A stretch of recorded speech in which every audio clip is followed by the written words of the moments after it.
潜む無色の願い形にできずうつむくいつか見てた夢の続きどこまで言えるか確かめようその器を体かけて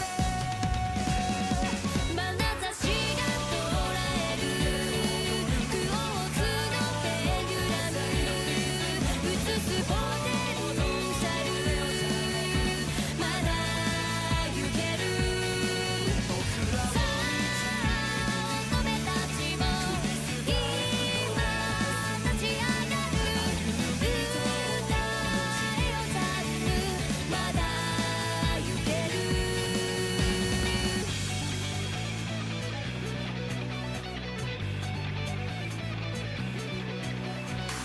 体にすくうつろな渇き満たせるものは自分だけ君と見てた淡い夢はあえかに咲く花美しいもの守れるなら心捧ぐ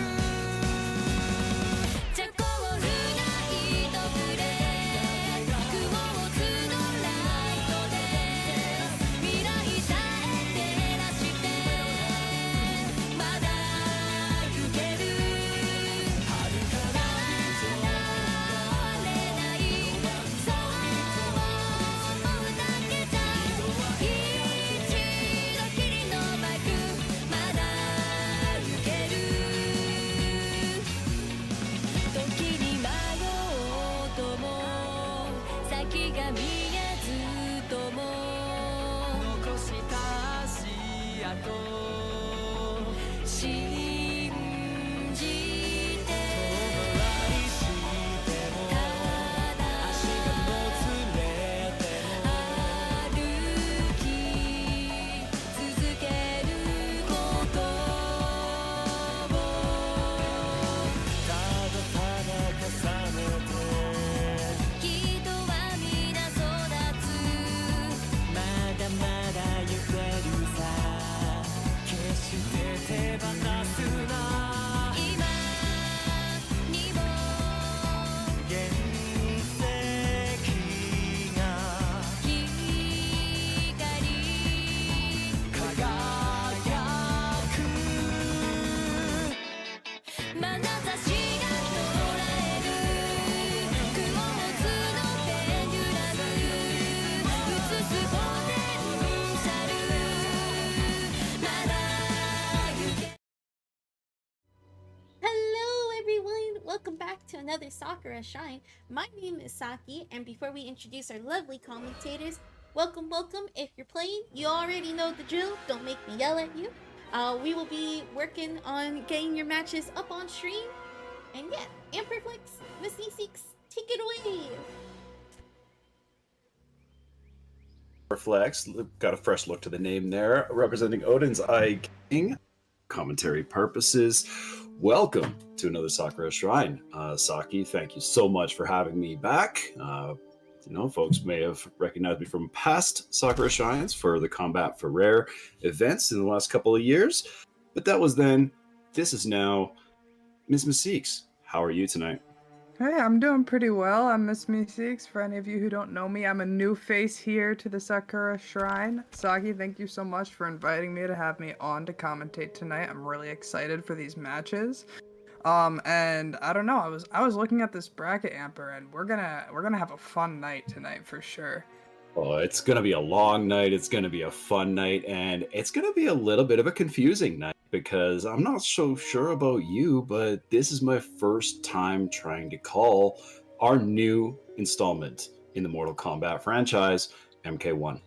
Yeah, for me, I think this is my third time, but I'm still definitely, working on getting a hang of it, especially, with the characters that people are choosing, the cameos, people are choosing the new tech that comes out every day, every hour, because it's such a brand new game. It's hard to keep up with, so I'm sure we'll be learning some stuff tonight as well, seeing some things that we haven't seen yet.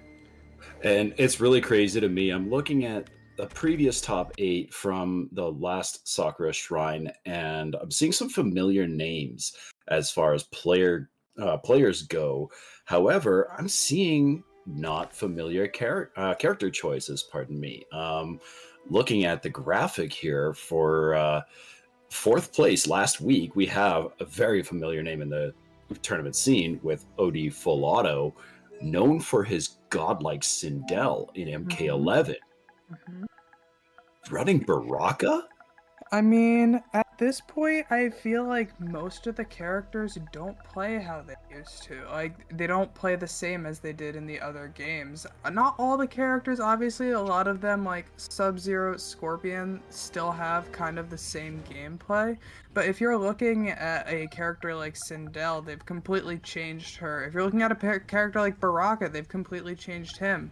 For better or for worse, depending on who you ask right now. But, I mean, I feel like people are trying to find their footing and not necessarily going to stick with the same character unless they're really, really a character loyalist. And that's right. Also, going back to this graphic, 3 players out of the top 8 went with Raiden as a main, which is another far cry from what we're familiar with in MK11. How many people did you see playing tournaments as Raiden in MK11? Yeah, very few, very few. And what's interesting too is like Aztec, who's playing Raiden, got 7th last week. And I think you'll notice if Aztec is still continuing with Raiden. I saw him play at MKNJ during launch week, and he was playing Raiden as well. And I'm not sure if you remember, but he used to play Air Kitty Cat as far as which Kotal Khan he played. And he uses that like dive that the cat had similarly to the dive that Raiden has in this game, and is playing it almost similarly. It's a really like amazing thing to see when you see a player that you are very familiar with their game style and their play style, but they're able to apply it to a completely new game and a completely new character. That's right. And what I'm looking forward to is a number of the names that I'm too familiar with. Going back to last week's top 8, looking at this week's bracket, I see a number of they're fresh names to me. People out there may be more familiar with some than I am, but our first match that we're going to be showing on stream here, should the lobby making allow, is Death Surge versus Noble Samurai. Yeah, I'm not familiar with either of these players. Like you were saying, I feel like Mortal Kombat 1 has brought a completely new surge of people coming into the competitive scene, as well as bringing back some of the names that we know and love. But I'm enjoying that we have so many new people coming and joining our part of the FGC, trying out Mortal Kombat 1 and competing in it. Do you know Death Surge or Noble Samurai? I feel like I've seen the names before. Okay. Not familiar with their gameplay or their character choices or their history, anything like this. I tried looking it up on various player database sites, but haven't found one that's updated with MK1 statistics yet.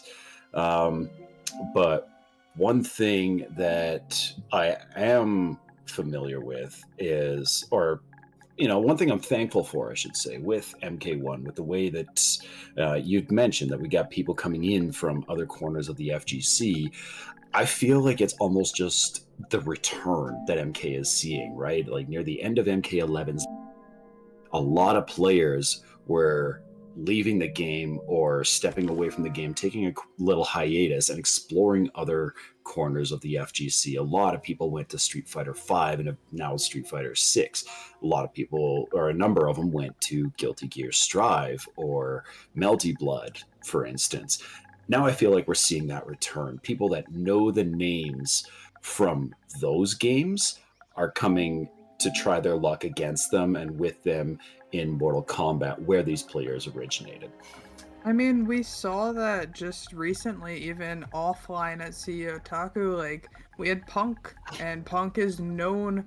Punk is known for his Street Fighter. He is an Evo champ. He is a champion of a lot of majors in Street Fighter V, and he is one of the top players in Street Fighter 6, and he made it to second at CEO Taku in MK1. I really like seeing these like other players that I know so well for so many other games and seeing how they apply it to Mortal Kombat, which is a very different game coming from like Street Fighter. Going from a 6-button game to a 4-button game is hard enough versus like the play style even, and it's awesome to Oh, see how they adapt. oh, for sure. The scathing difference in itself is the block button, right? How many Yeah. people are so familiar with, that they're losing these matches and wondering why they can't seem to defend because they're holding back and trying to walk away and block all their opponent's attacks when they don't realize, like, hey, we got a button for that. So, Yeah. And then looks we like. see, Oh, yeah, we're heading into, yep, Serena. we're heading Okay. into a match with young, Yep. Noble Samurai and Death Surge. It's looking like we're going to see an Ashra versus a Smoke matchup, which Ashra, I will admit, I do not quite understand how the Demon Blade works, but I really do enjoy watching her gameplay. Definitely like a mid-range zoner, and then able to get in and dish out damage. Smoke gonna be looking more for that mix, trying to get his Yeah. invincibility off. And starting it off nice and early. He was starting it off really early there, doing the standard smoke startup, but Ashra doing what she does in terms of corner carries, and that is quite a lot of what Ashra can do. I've dabbled with her a bit myself in practice and casual matches. You get a good hit confirm, and you're going at least halfway across the stage. Yeah, she is able to corner carry, which is definitely one of her strengths, especially with this Sonya assist. You see Sonya pushing Smoke even further across the screen. Great tech there by Ashra, and putting the pressure on right away, making Smoke break. And Discord. Oh, there we go. And no, it wasn't Discord. It was just the MK. matchmaking sessions. But I hope Oh, that looking at the everything's okay stream, in I the think they're lobby. still playing. Because I'm seeing that it showed that Death Surge had left the lobby, but Yeah, there we go. not sure what I'm seeing here. Yeah, we're back in the lobby here. We got just Saki and Noble Samurai. We're in the Yeah. lobby, but we're gonna try and get this going. New game comes with its share of difficulties and hiccups here and there. Matchmaking, unfortunately, has been the one that a lot of people have noticed and have been a lot more vocal about. Yeah, that's for sure, and I feel bad, and like also support your TOs, support Saki. We are crowdfunding for the pot tonight as well if you guys want to help out and help these players who are putting on a show for you. But I mean, TOs figuring this out at the beginning, especially without Forever King being an option, etc. It's been a little bit rocky, but we're making it work because we love to compete, and this is our game. Yeah, absolutely. And the crowdfunding was mentioned, but we are starting at a $25 prize pot, from what I understand, and it can only grow from there with your support. Now, we're on. Were we on Matcherino? I know it's Padia for sure. So Padia is where you'll find the brackets, but that's also where you'll find the links to do the donations and help out with growing that pot, get these players paid. Just announced it. All right. Hi everyone. So couple of things to give a heads up. So Death Surge did crash. This is the start of the tournament, as well as first rounds actually really do matter in this game because of the meter. So we are gonna just have this match replay. If we do see another crash happen though, it will go to the player that stays in the lobby. As a reminder, if you are competing tonight, servers and the game are a bit unstable.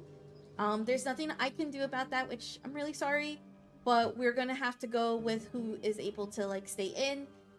With whatever issues you may have with that, we will try to do a coin flip in certain situations if everything checks out. If both players don't agree, then the TO will come in and make the decision. But just as a heads up that this match will be replayed again from the beginning because it was still the first game. So. All right, and Saki, looks like they're asking in chat if you have a donation link for the Padia site. I'm sure that Yes. I'm not sure if there's an exclamation point command for donations or brackets. Yeah, so everyone, if you're interested in helping assist with crowdfunding, you can do so by hitting exclamation point bracket. It's actually on the same page. So if you click on the overview tab of the bracket page, you'll be able to see the crowdfund option for prize pool, and you can hit contribute to go ahead and raise the money. It is a $25 prize pool at the moment with top 3 payout. All right, so let's get that increased a little bit. Let's get these top 3 a little bit more cheddar for their efforts. Last week it was YoungChicuelo, AJX, and is it Violets or Viets? I know it's an I as they spell it on their Twitter and all that, but I say Viets. It's a guess for me. I don't know with some of these names sometimes, but yeah. I always ask them if they come in the chat. I'm like, am I saying your name right? Would you mind telling me how to say your name? But for now, I'm gonna go with Viets. I know I get a little, I get chipped off of my shoulder when somebody says my name right, so I'm with you there. I like to know I'm saying it right. But, you know, knowing that the capital I is there, possibly in place of a lowercase L, so it's supposed to be Violets. I don't know. I thought it was an L personally, but I don't know. I don't know Viets well enough to know that. I know that there's like a lot of names that I've seen coming up that I'm just like, I'll go by like there is somebody in the bracket today and their name is Baxteh, and I was like, I'm gonna call that person back. Backstay. Backstay. Yeah, exactly. Get a little accent in there. Yeah. But yeah, no, I mean, I'm seeing so many unfamiliar faces here in this bracket man. too. I'm just really excited to see them. I feel like I should know them too, right? Folks like Granberry or Felipe Hokage or Hokage, right? Probably Hokage. I feel like I should know Gel Boy or who's this one in match number 9? This Papa Cap, some scrub out there. I don't know. Oh yeah, I mean he wouldn't get mixed though. He would never get mixed. No, never. Or NTK Aphrodite. There's one of those street players that, or you know, that's how I met Aphrodite was through Street Fighter. A Manon main in Street Fighter 6. And yeah, that's also how I know Aphrodite as well. I know Aphrodite is a Street Fighter player for sure, but I'm enjoying seeing Aphrodite here in this bracket. And same with King Rich. I knew him as a Street Fighter player, but now I've been seeing him in MK1 tournaments. Nice. And I'm loving all the old heads that we've got here. Poseidon, Abyss, Aztec are all in this bracket. Just Nasty. So sick Nash fan, man. It's so great to see names like this. JkunPrime, been around forever. Yeah. Right? And still out here supporting one of the GOAT, if not the GOAT of TOs, still in the scene in Saki Sakura. Right. But, looks like we got more than 2 people in the lobby. This is a good sign. It is a great sign. Hoping we can get this up and running for you guys. Also, just so you know, Saki is looking to do some more crowdfunding for her events, and she'll be running a subathon starting tomorrow, which is going to be a lot of fun. I was looking at some of the like little details that she has of what she's going to be doing for her subathon. How long have you lived? I was a girl when you Earthrealmers first mastered. Gotta beat up Saki. Oh no. But yeah, there's gonna be like viewer sets and stuff like that. If you guys want to tune in tomorrow, it would be much appreciated, I'm sure. And what's really awesome with the subathon starting at this point of the month is that it's Canadian Thanksgiving weekend. We got people that are off of work, off of school, playing Mortal Kombat, and not having to skip any of that important stuff.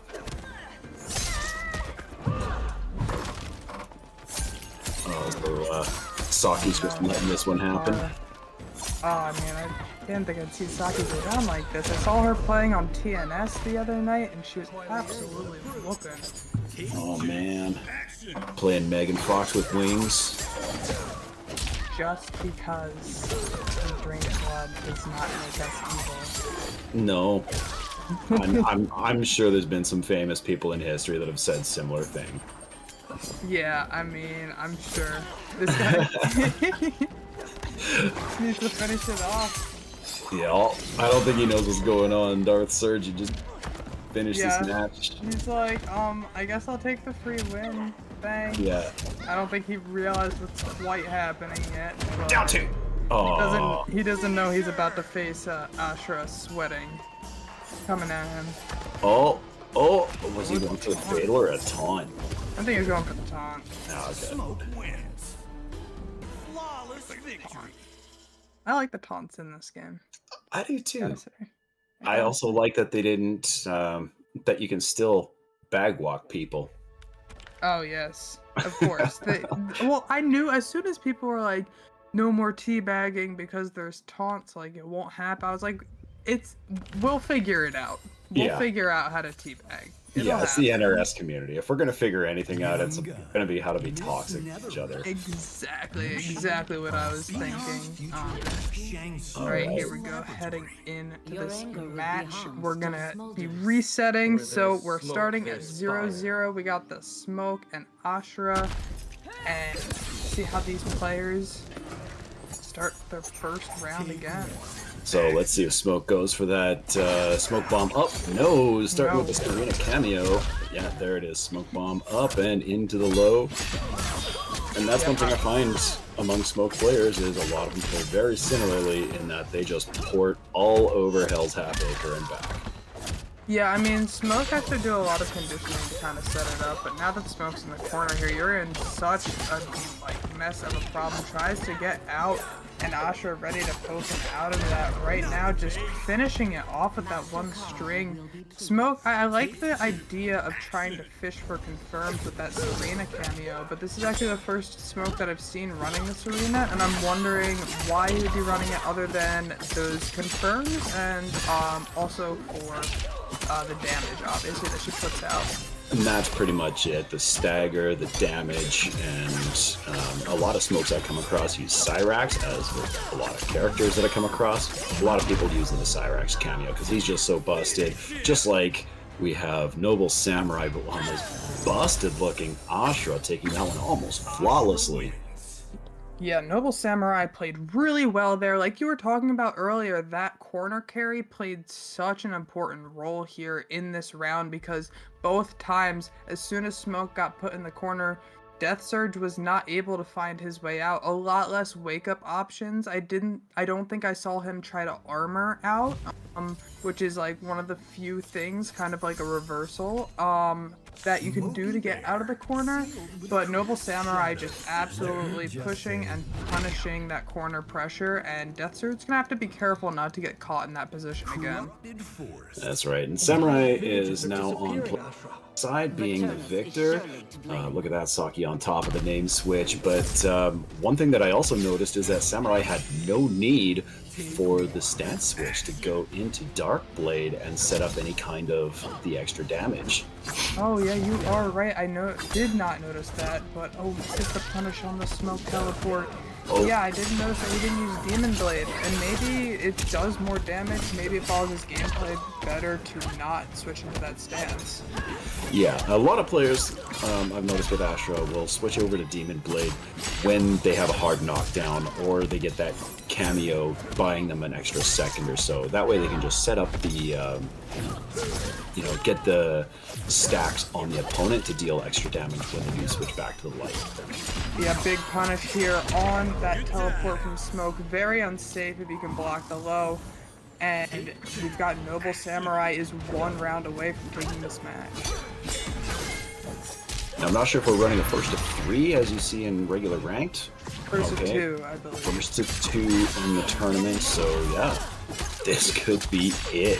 This could be, and now Smoke's in the corner, and Yeah. you're gonna see so much pressure here from Noble Samurai with the launcher, drops the combo, but able to pick up with another jump in and going to finish it out here, and that's gonna be it. Noble Samurai taking it 2-0 over Death Surge here. Yeah, a couple almost flawless rounds there as well. Just going to show how practiced Noble Samurai is against Smoke in that matchup. Death Surge, we encourage you to stick around. You have one more chance to get through this thing, so looking forward to seeing what you bring to the table in future match. Yeah, Death Surge definitely looking to see that run back. I'd love to see it in some grand finals for sure. Oh man, wouldn't that be great to see these two in a grand final? Yeah, I love run backs. I love it. I love it so much because it gives players so much time to adapt, and like they've had at least like a few minutes, if not a few hours, depending on how big the tournament is, to be able to think about, okay, what did I do wrong in that matchup? How can I change it? Maybe he didn't really know how Asha works and now knows some of her strings and is going to be able to block from being opened up as easily. Things like that. I love seeing player adaptation, especially mid-set. It's one of my favorite things to see.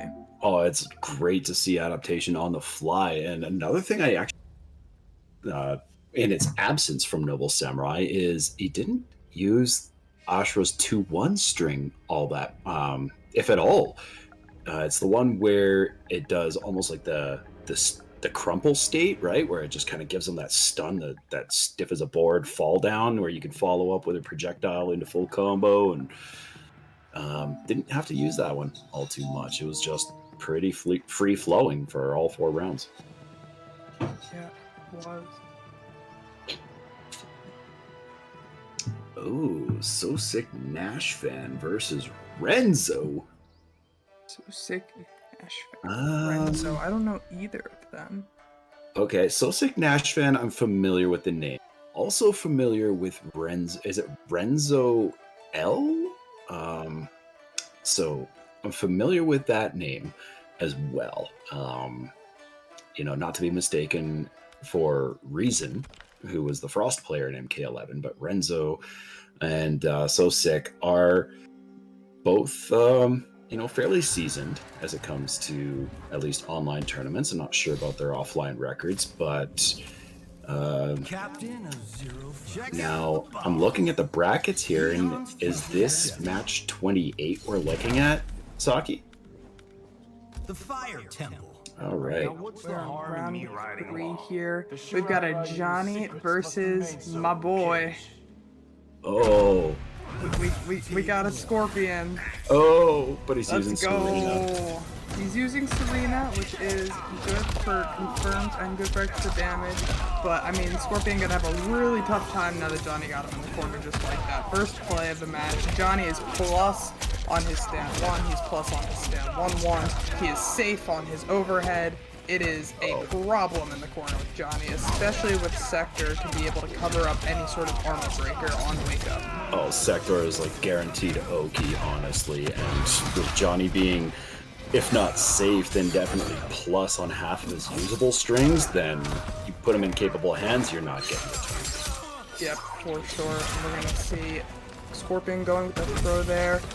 Renzo just trying to get confirmed here, but getting hit by the Sector into the overhead by Johnny, and So Sick Nash fan. I mean, what a strong start.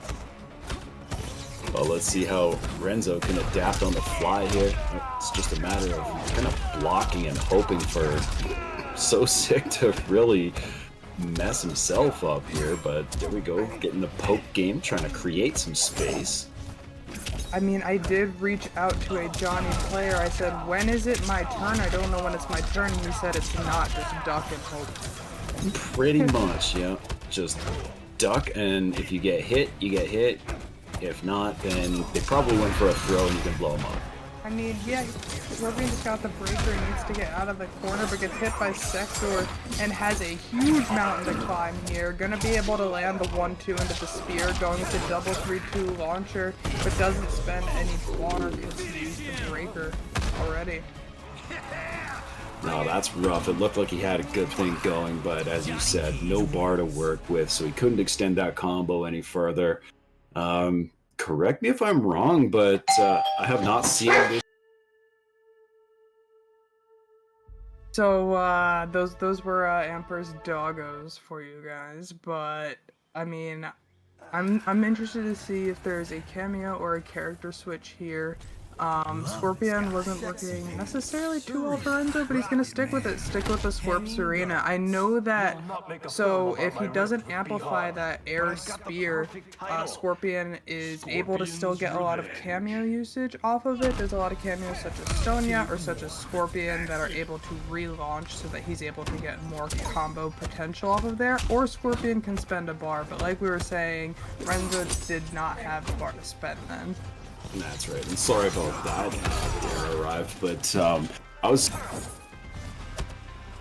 I haven't seen Scorpions using teleports too much in MK1, and I'm curious why that is. So the reason why you're gonna see air teleports out of Scorpions because they can do that for they can do it as a combo extender. But if you were curious, Scorpion's teleport on hit in this game is -5. It does not combo into anything without using a cameo. So it's more of a restand reset. You're gonna see a lot more spears, which is quick, and that's gonna be, it's kinda like they switched the reasoning. Okay.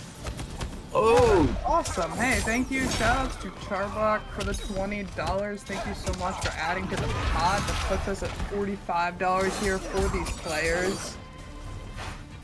Really appreciate that. That's awesome, Charbok. Appreciate that so much, and it's great to see these players are playing for a little bit more. So it's open there, folks. Exclamation point bracket in chat. It brings you to the Paydia page. You can see who's playing when and what's coming up, as well as the link to add a little bit of your own if you are able. Alright, Renzo under pressure here, blocking for his life. Block, you gotta hold that. What a great backdash confirm right there from Renzo. I love to see it. Able to spend the bar this time and get the continued combo. Drops that last spear, but still able to get a good 35% off. And Renzo is taking that match. See, just as we were talking about, Amper, with adaptation throughout the set. Absolutely, that's exactly what he needed to. Not the mental, right? He sees that he's not getting blown up by a broken character, that he can actually pull out a win, he can force a win. Yeah. Alright, that was a Johnny, nice adaptation. Hold it. Hold this. Man. Hold this. Yeah, Renzo had a great fuzzy guard there, making sure that he was blocking low at the start of the string and then standing up to block the overhead at the end of it. It's great to see things like that. And these are the kind of players that you're gonna see stuff like that from. Yeah, we're seeing optimals here out of Renzo. He's one bar optimal. Let's see. He didn't have another bar to spend there to continue the combo. I'm not sure if Serena has an option for juggling for him. Oh my gosh, and right as the missile hits, going for the overhead, that was disgusting. Oh my god, how fast does Sector recharge? It seems like every combo he's sending it out. Alright, both characters have Fatal Blow right now. One confirm can do it for either of these players. Oh, and then me in this takes another one. So sick Nash fan. 2-0, Johnny, moving on. Renzo heading down to the learners bracket. Right. Renzo, keep rocking the Scorpion, man. Please, keep rocking the Scorpion. I actually love to see it. That backdash into spear was disgusting. I'm gonna steal that confirm. It was fantastic. I love seeing stuff like that. And I love seeing it when people come in with the characters that are placed in the bottom tiers of the two early tier lists. Right? You got the Sub-Zeros, the Scorpions. You know, I'm not sure who's even on there. I honestly don't even look at them because tier lists don't apply to the scale of player that I am. You know, call me a filthy casual. I play for to learn as good as I can be. That's why I love coming on here, calling these events, seeing these players that are just that extra level above where I could hope to be, and then, you know, I can steal their tech and burn up my friends. Yeah, exactly. I mean, that's also one of the reasons that I love to commentate is because I know I'm not going to be playing at this high of a level, so I like talking about other people playing at this high of a level and understanding how Yeah. they do it and what their setups are. I learn so much and I steal so much from all of them. Oh, for I sure. mean, Armchair quarterbacking. That's what I sit here yeah, and say what the play should have been, but that's because we saw it from our side. exactly. Like in the moment, you've got to think like people have 40,000 things they're thinking about with Johnny, right? Like, oh, Yeah. he's plus on this, he's plus on this. Watch out for the overhead because one of his strings that is plus, that's a stagger. He Yep. can go into an overhead or a low, and That's then right. using a cameo, he can get a full combo punish off of that. And so you're thinking about that. You're thinking about throws. You're thinking about meter because it's not regenerative meter in this game. It's a lot more to think No. about and pay attention to. And so for us, we're able to say, "Wow, should have jumped out of that grab." But for them, I mean, it is a split-second decision, understanding what's going on. 100%. And one of the things that I when they had the few moments that they had the half screen space between characters in that last match, I noticed that Renzo wasn't using Scorpion's back three, which it has that half screen reach. It's a two hit and ends in a low. Like surely it's gonna check the inevitable YOLO shadow kick from Johnny. Yeah, I just feel like we didn't see Renzo get far enough away to use back three. Back three, if you jump over it, it's active for so long and has such a long recovery that Johnny would be able to like jump over back three and completely blow up Scorpion for it. And I just don't feel like we saw him far enough to be checking with that back three because, like you said, it reaches like more than half screen. It's one of the most annoying buttons in the game. They took Scorpion's back three from MK11 that everybody hated. And they're like, "Oh, you thought you hated this back three? Watch this. We're gonna make it a low that hits 3 times, and Yeah. it's gonna go across pretty much the full Is it three screen." times? I've only seen it hit two. Yeah, no. So it looks like a two-hitter, and like sometimes when it whips back, it hits. I think it hits 3 times. I'm a Scorpion man. I should know these things. I don't. But like, I swear, or it might be because people stop blocking early. That last hit might be more active than I'm used Right. to. Okay. That might be what I'm seeing, but yeah, I mean, it's disgusting. It's, but he needs it. He needs it. Right. Oh, what are we looking at? Sergeant Ghost Yeah, got versus Dupa. 3As.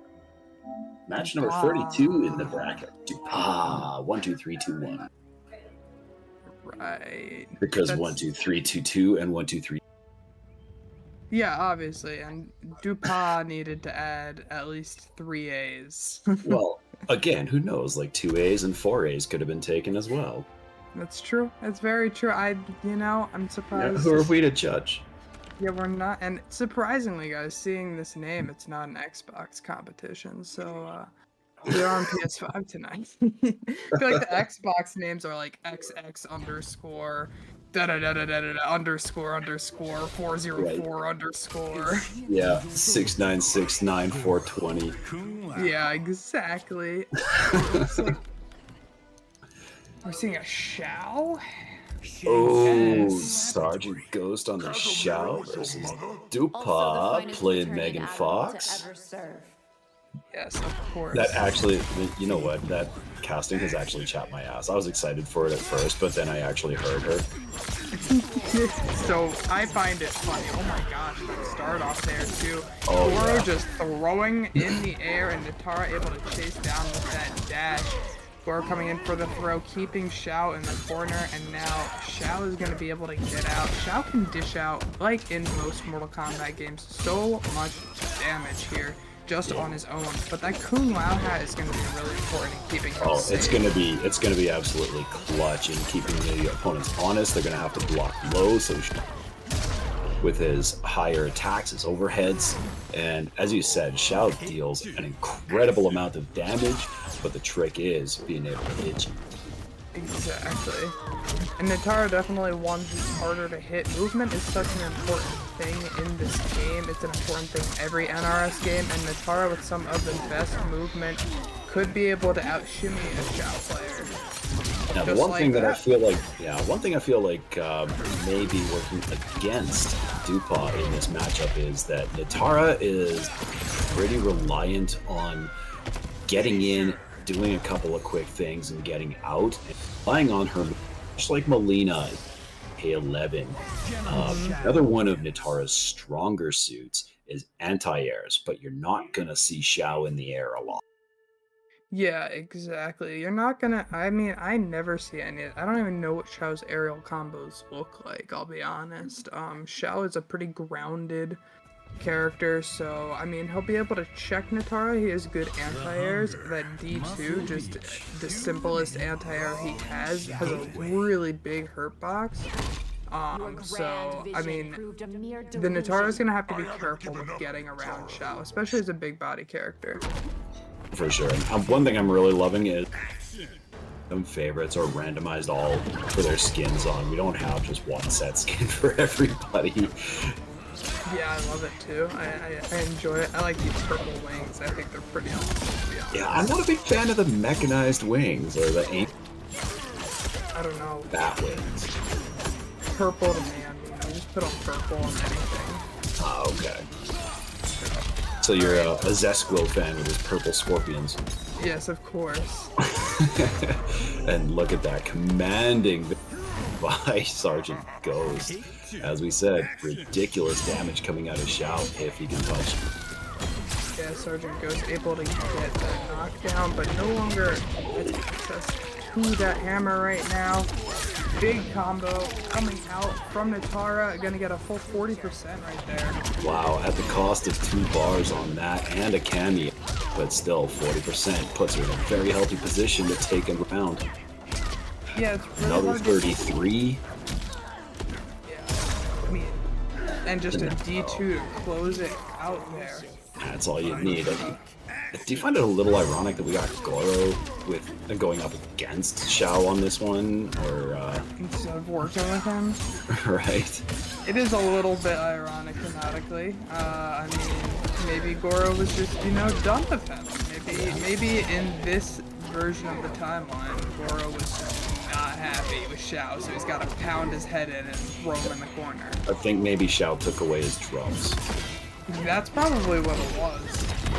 He can't play his music anymore, so he's got bass and torso as a substitute. Exactly. But done one punish, he's gonna get a back throw, stick Natara in the corner. Xiao with the pressure here, hard knockdown, goes with the low, confirm, drops in.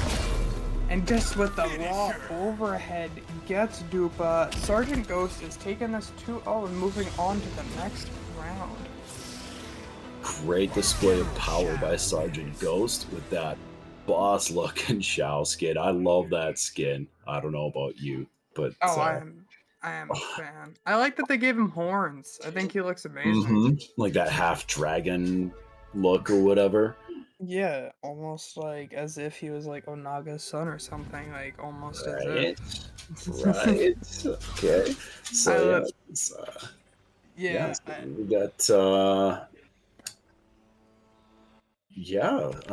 so that's what, 2 or 3 matches. We got 3 matches in the books right now, folks.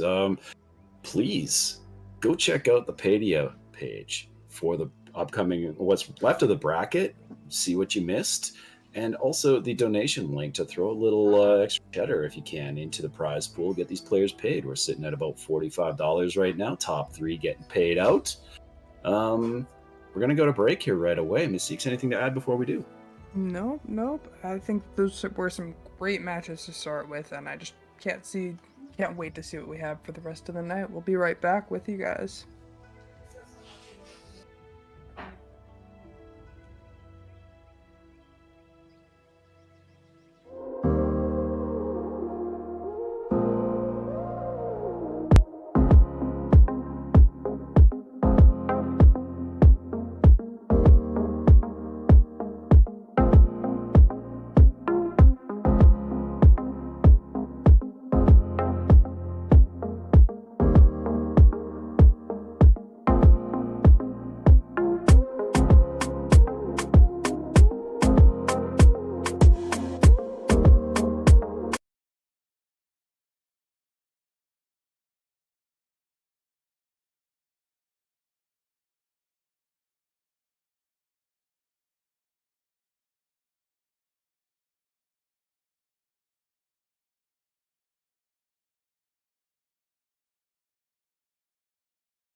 ready for some more action. We're gonna have our first fire set coming out for you from the break. It's gonna be Just Nasty versus Gel Boy. They are in round 4 on winner's side right now, but they're both gonna be fighting for that top 8 slot through this match, and it's gonna be a sweat fest seeing who some of these players have gotten through to get to this point. For sure, we have Just Now 48-19. We in his trail to get to this point. Gel Boy defeated Eli No Pepperjack in his last match, but Eli No Pepperjack took out Papa Cap, sent him down to the losers bracket. So these guys are playing deep. Yeah, I mean, there's some interesting things happening if you guys want to do ! bracket to see the bracket for yourselves, but there's some interesting things happening right now. Like Aztec is down on the loser's side, which is super surprising. And as Amber mentioned, that Papa Cap has also been sent down there. Two of the people who are considered some of the stronger players in the NRS community. I know YoungChicuelo is still on the winning side, and he won last week. He's the one who sent Aztec down to losers, so sounds like a very strong player. And I'm really excited to see YoungChicuelo play and see what they're bringing. Oh, for sure. As one of the 3 Raidens that made top 8 last week, as you mentioned, went through Aztec, but after that, took out NTK Aphrodite, who we mentioned before, we knew from the Street Fighter community, but apparently has NRS roots and is a very strong player in their own right on Mortal Kombat and Injustice games. So looking forward to see what YoungChicuelo can do against Sergeant Ghost, who we just saw take out Dupa, and before the break. And but before that, as mentioned, we have Just Nasty coming up against Gel Boy. Okay. Change of plans. So Sick Nash fan is up again. You guys get to see him do more damage against people and be unapologetic about it.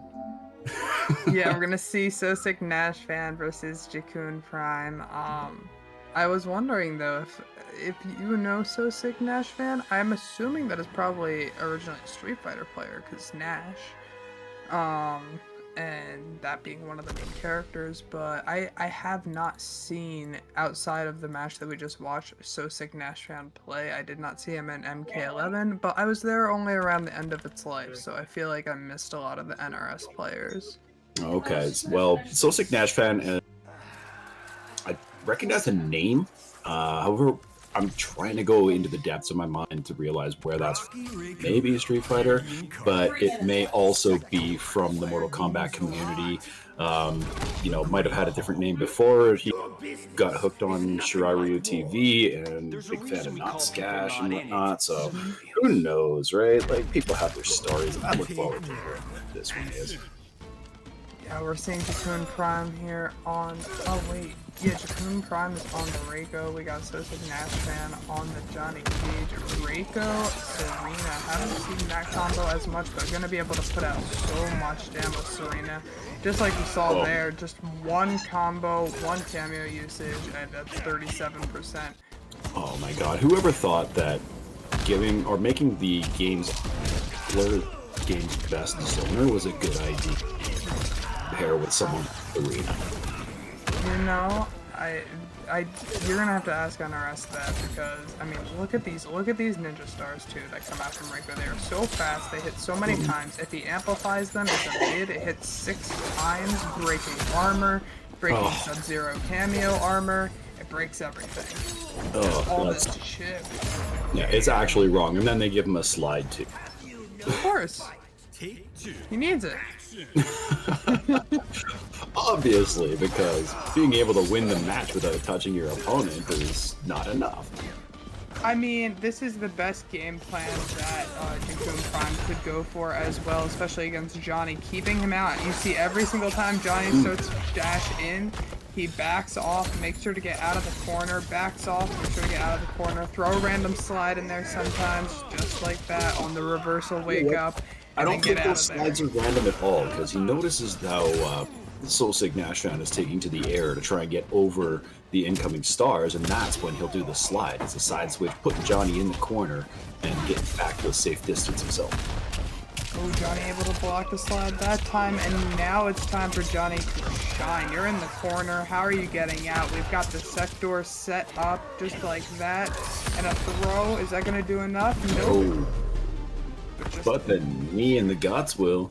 Just a 9-frame mid. One round apiece. Draco in the corner.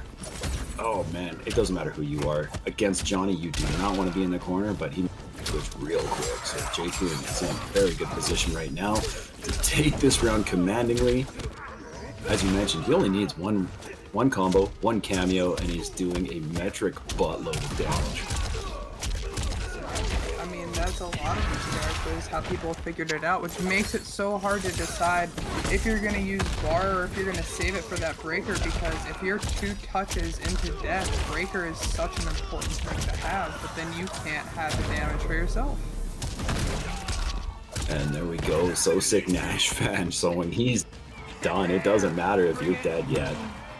Yeah, no, I mean, and he was gonna, I don't think there was a way for JkunPrime to get out of that. With the setup with Sector, it would have meatied him, and then it would have been a full chip out based off of that string that Johnny just did. It's an unsafe string, but chip-wise, JkunPrime would have died. I don't know, I don't think there's any way he could have gotten out of that unless Reiko has a side switch armored reversal, which I'm not sure if he does. Oops, I shouldn't have touched I'm not sure if it's an armored reversal, but I do. Cyrax. Cage Mansion. Seeing Empress Yeah, I'm not sure if that's his become armored wake up move. So an Yeah, option but- out there if he's able to hit confirm into it. We're seeing a character switch here, though. We're gonna see the Raiden, playing Raiden Cyrax, going a little bit more meta now. Raiden's gonna be looking to schmix, and Cyrax is gonna be able to keep him safe.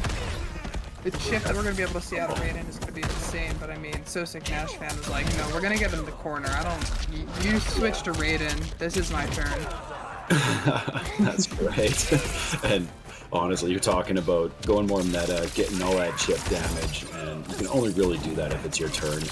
With that, against Johnny Cage, you're pretty much going on a hope and a prayer, but it looks like the gods are listening to JkunPrime.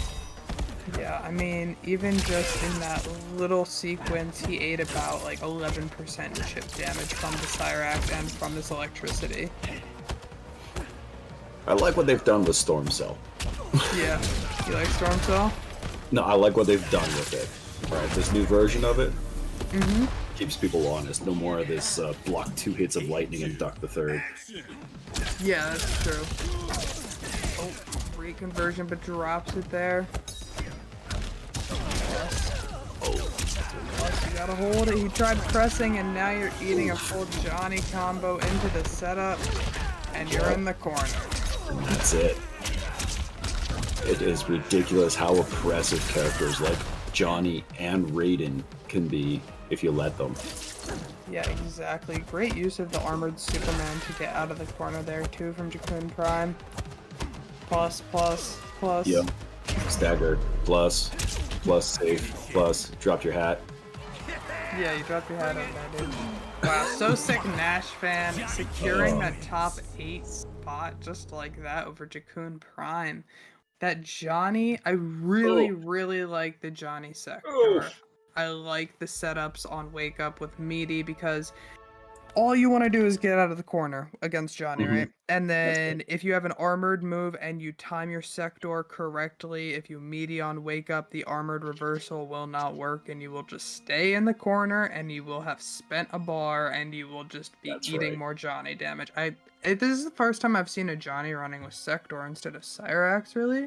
Yeah. And I like it. I like it a lot. I think it's really good for his game plan.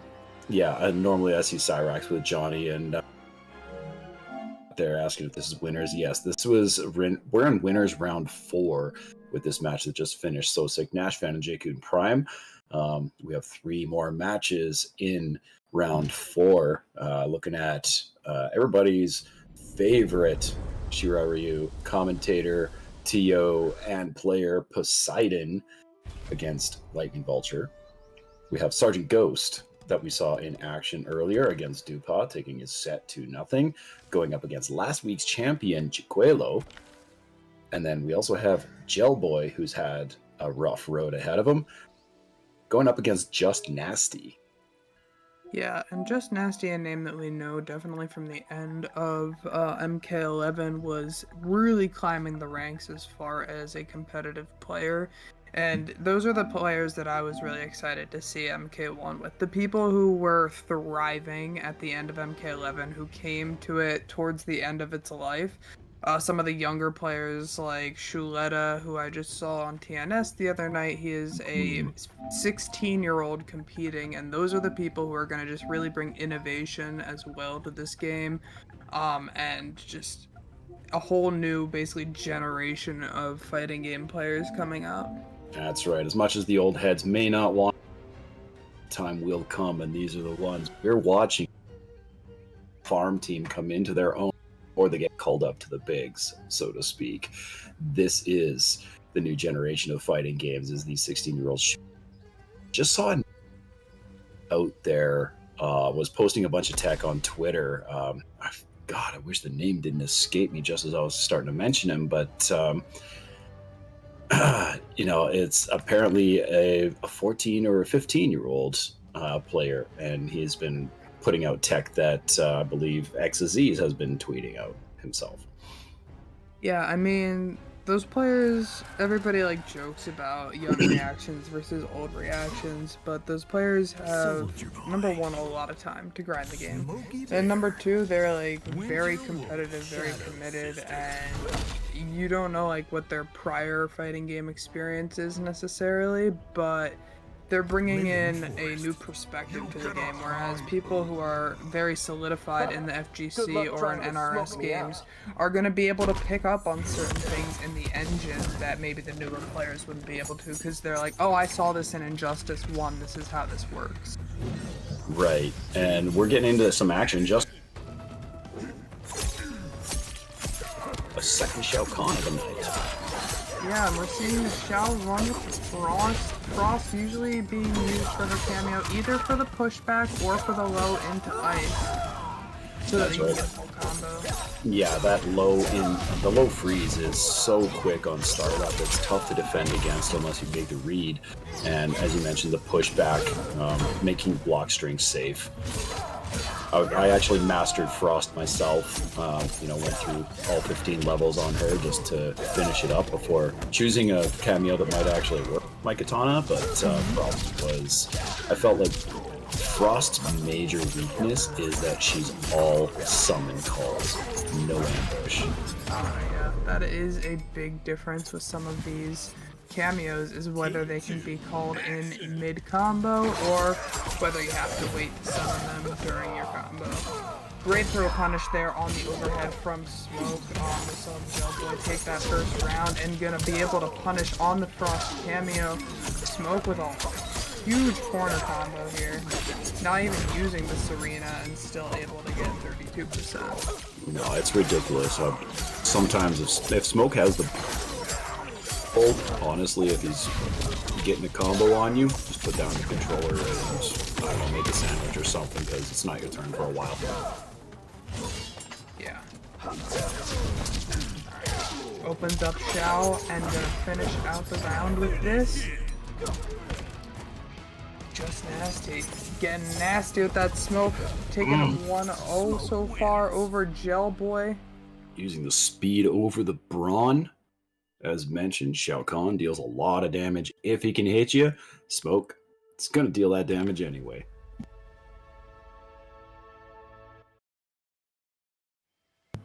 All right, let's see if Gelboy can run it back. We have, I believe, for cameos, this comes up with Koth's work. I haven't actually Koth in MK1 myself. It's always just been one-on-one private matches. It's, Take one. Yeah, I'm not sure either. I don't see any kind of change. They're both using, I mean, obviously the winner still on Smoke's Arena. Right, yeah. But Jailboy is still using Shao and Frost. I mean, also this early in the game's life, we've got to assume that people have their main duo that they feel comfortable with, and maybe don't feel comfortable being able to bring a different cameo, bring a different character.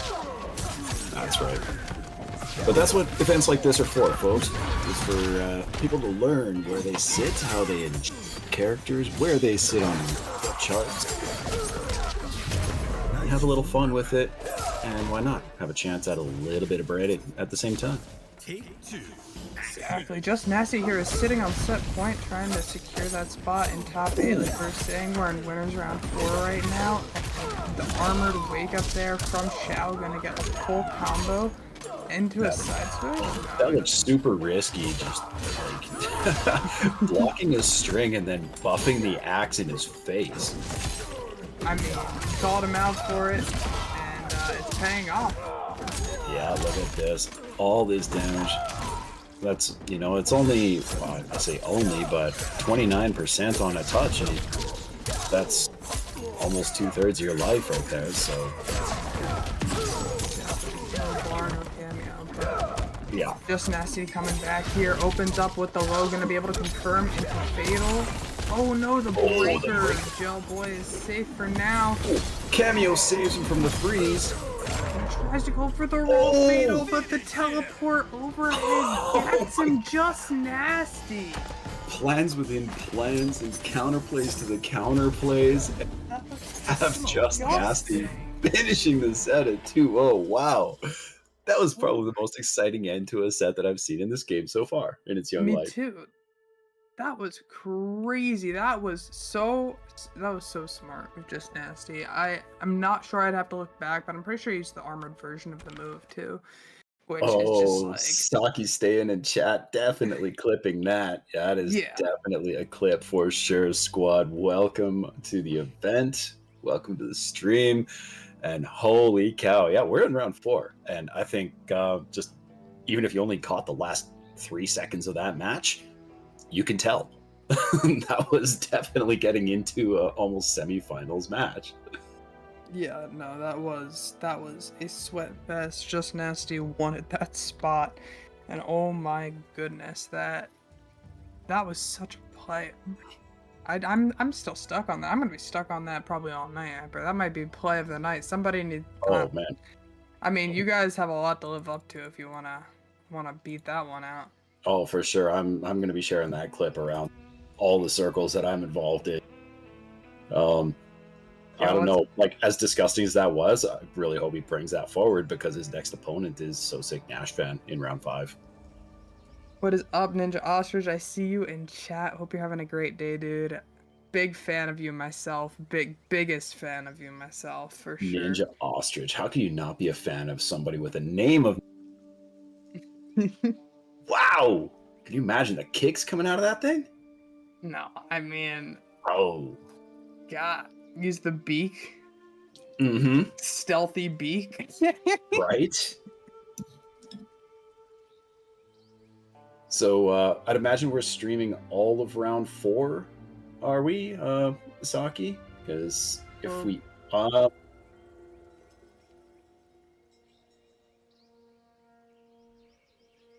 Okay, because it looks like JkunPrime has already advanced over Sergeant Ghost, moving on to round 5. Alright, so JkunPrime and Poseidon won as well over Lightning Vulture. We have our winners top 8 solidified right now. Okay. Winners top 8. So Sick Nash fan versus Just Nasty, who we just saw. We're gonna get which first? Alright, so we're gonna have, oh my god. Are you guys ready for this? I don't know if you guys are ready for this. No, they're not ready. We have last week's champion, JkunPrime. JkunPrime, the Raiden player, absolutely super strong player right now, coming out versus Poseidon, one of the best jokers that there was in Mortal Kombat 11, playing Reptile in this game and absolutely killing it. So, I mean, we have a great set coming up for you guys. I'm trying to think Raiden versus Reptile, what that Ooh. matchup's going to look like, because Reptile really does need to get in closer. Raiden has zoning options, but he's not a zoning character in this game. No, no. His best zoning option, I think, he'll throw the lightning bolts, but if he charges it up, then he can throw the multiples, if I'm not mistaken. But still, with Reptile, um, like you say, he does have the tools to get in close, but it still causes him a little trouble because they're a bit slower on, easy to read. But once he's in, he's not letting you send him out again. And you mentioned JkunPrime being one of the stronger players in MK1 that we've seen so far. I've mentioned it a couple times tonight so far, but for those just joining us in recent times here, JkunPrime was actually last event's champion playing the Raidens. So, we had 3 Raidens in the top 8 on that one, and JkunPrime came out on top to prove he's the best one over AJX and Aztec, among others. Yeah, I'm wondering if JkunPrime is running the Jax cameo. That's who I'm mainly seeing with Raiden, but I mean, Cyrax works for everyone if you want to cover. And I mean, like, the chip with Cyrax and Raiden is actually disgusting. God. Yeah, we've seen that once tonight already. Yeah, and so that could be another option that he's using. I'm very interested to see what JkunPrime is running here.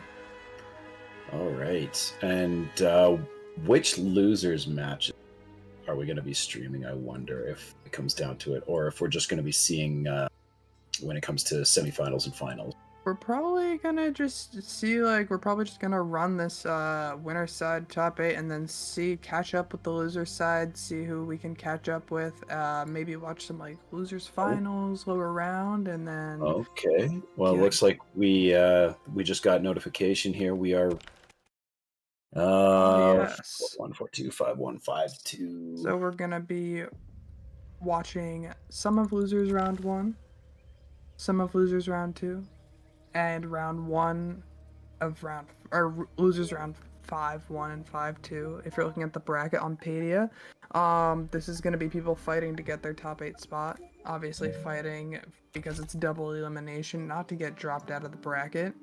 That's right. 2 chances to prove your worth. Maybe you drop the combo and it costs you don't do it twice. Exactly. Hope you learned your lesson.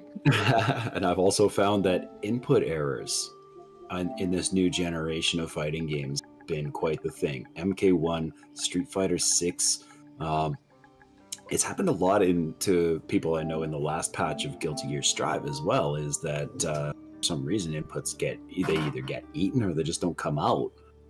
Yeah, I don't know about Strive personally because I haven't been a part of the Strive community, but I know that people were complaining a little bit about inputs as far as MK1 goes, and Street Fighter 6, like you mentioned. I think it's like negative edge is actually automatically turned on, is what people think, which adds for a lot of misinputs. Nobody really likes misinputs, but I mean, it happens to the best of us. It happens to the best players. The best players drop the combo and lose the tournament. We see it all the time, and it's just about like that muscle memory, that practice, and making sure you come back stronger the next time.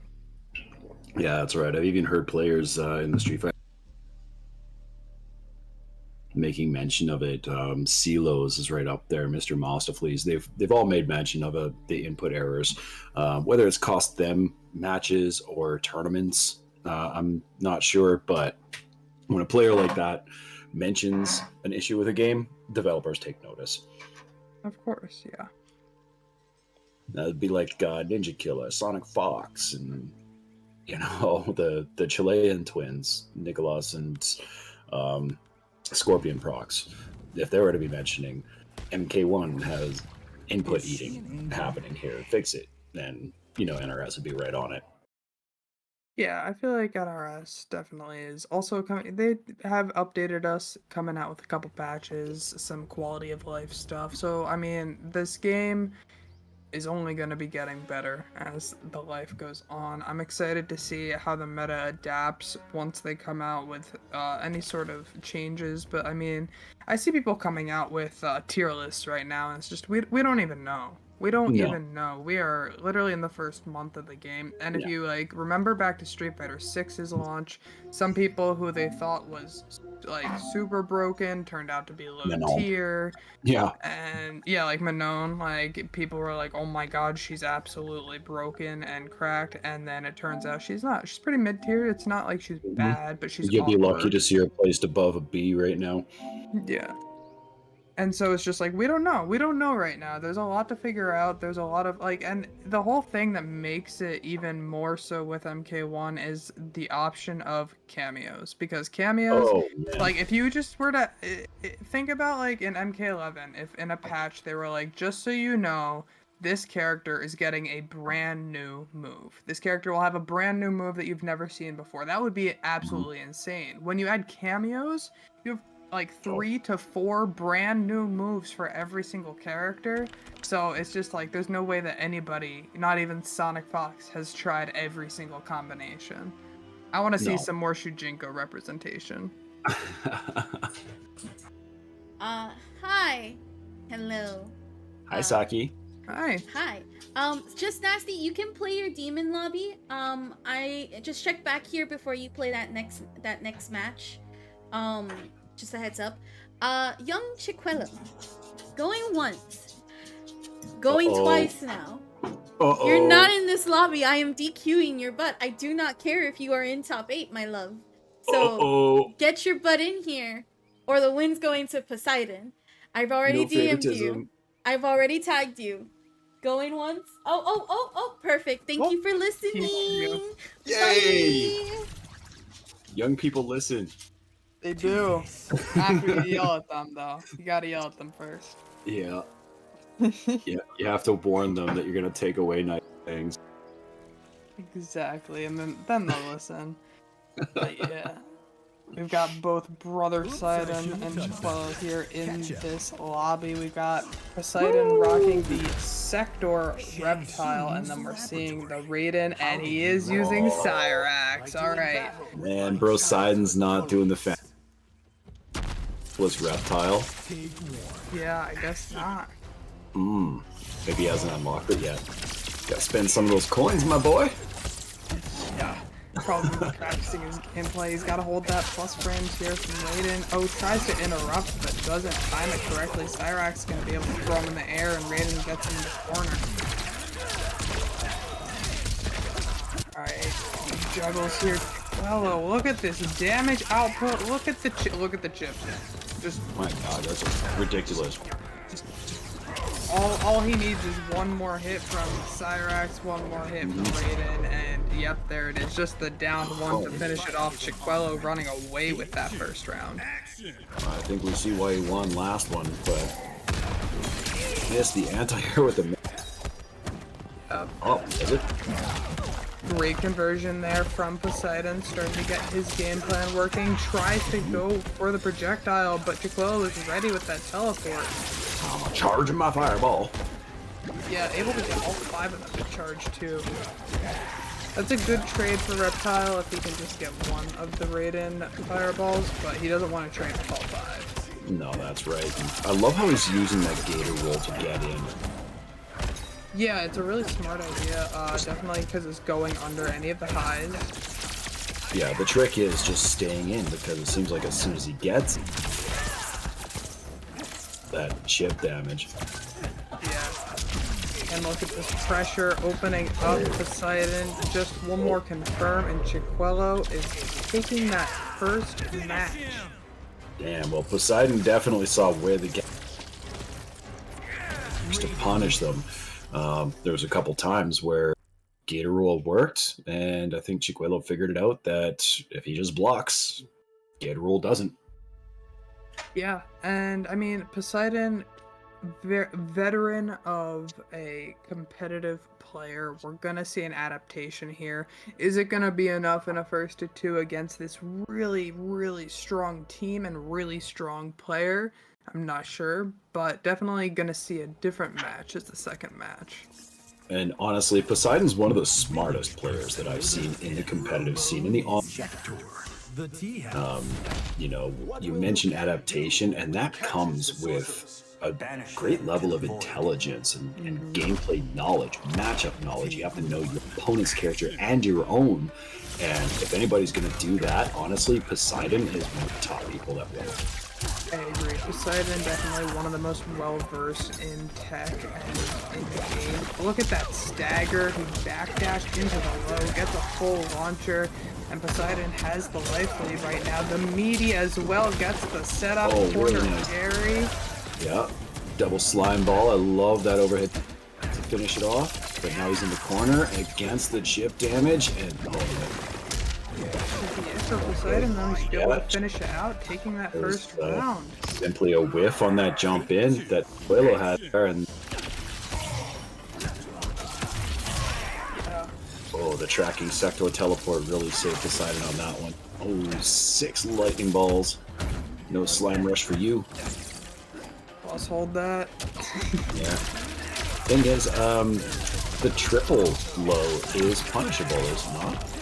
I think it's punishable for some characters in some spaces, so I cannot speak to Reptile. I think that Death Roll is going to come out too slow, so I'm not sure what he could do from that space. Oh my god, hold all this damage. Yeah. God's boy, and you can make it. Just set up a cot in that corner because you ain't moving. Tries to armor in, no punish there from Poseidon. Gets the low starter. Big damage here.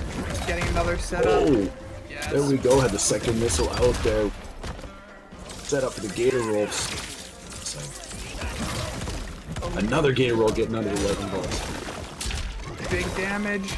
No breaker available for JkunPrime. Is deciding to be able to finish it out here. No, not quite enough. Going for the chip. That's 35% right there. I mean, if anybody can make this comeback, it's going to be Raiden with this pressure, and oh no, he gets opened up. Poseidon just needs to get one touch, but he gets fatal. Obviously not going to be enough to kill. Oh no, far from it. He still has some life in him, but as long as he doesn't...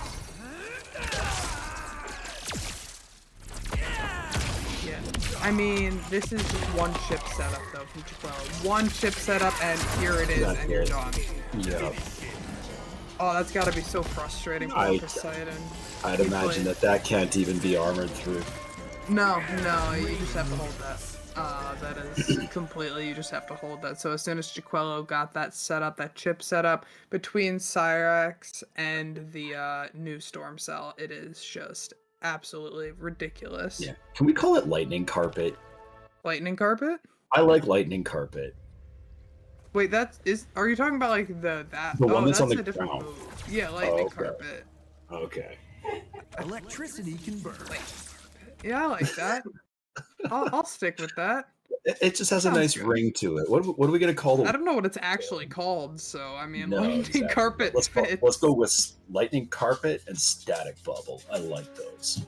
Lightning Carpet, Static Bubble. I was gonna call it the Adi, but I mean. Ooh. Okay. But so that one's in the books. It was a rough loss, Poseidon, but you know that he's not even gonna get mad about that. Yeah, you know? Poseidon is very good at, like, he talks a lot on Twitter about his mentality in tournaments and how he's able to keep his cool, and I think that's super important for any top fighting game player. You see a lot of fighting game players, they take a rough loss, they get shook, and they're already athlete in general, honestly. Yeah, that's very true. Any sort of competition, it's a mental battle just as much, if not more, than it is like physical, or if you're talking in this sense, I guess, a button battle. That's right. No, you got to be in the right headspace to come back, because if going into, there's a good chance that you're just some really yourself well, and coming off of a rough loss, it's the last thing you want is to be eliminated that way. Yeah, so here we're going to be seeing losers round 4, JkunPrime versus Noble Samurai. We've seen both of these players play so far tonight, but not play each other, so we're going to have the Reiko versus the Ashura. We saw Noble Samurai, I think first match of the night, the Ashura, not really using Demon Blade. Not sure if that's going to be a better choice here in the Reiko matchup. Well, the big key here is that Ashura doesn't have the low projectile on the ground. The trick here is, though, that she has to be able to set up Demon Blade. That takes a second or so. But you're not going to get that kind of time. Yeah, no, you're not going to get that kind of time against Reiko and the Stars. Maybe getting close enough, we've seen him just kind of stick out that leg, throw a Serena as a cameo, and Bob's your uncle, 38%. Yeah, but 43%. They're coming into Ashura and Sonya. Ooh. Yeah, no, very impressive. The whiff punish here, feeling out each other's spacing. Going for that projectile, which I think is one of the slowest projectile startups in the... I think so as well, but it does cover really well if somebody's trying to jump. It'll hit them out in the air.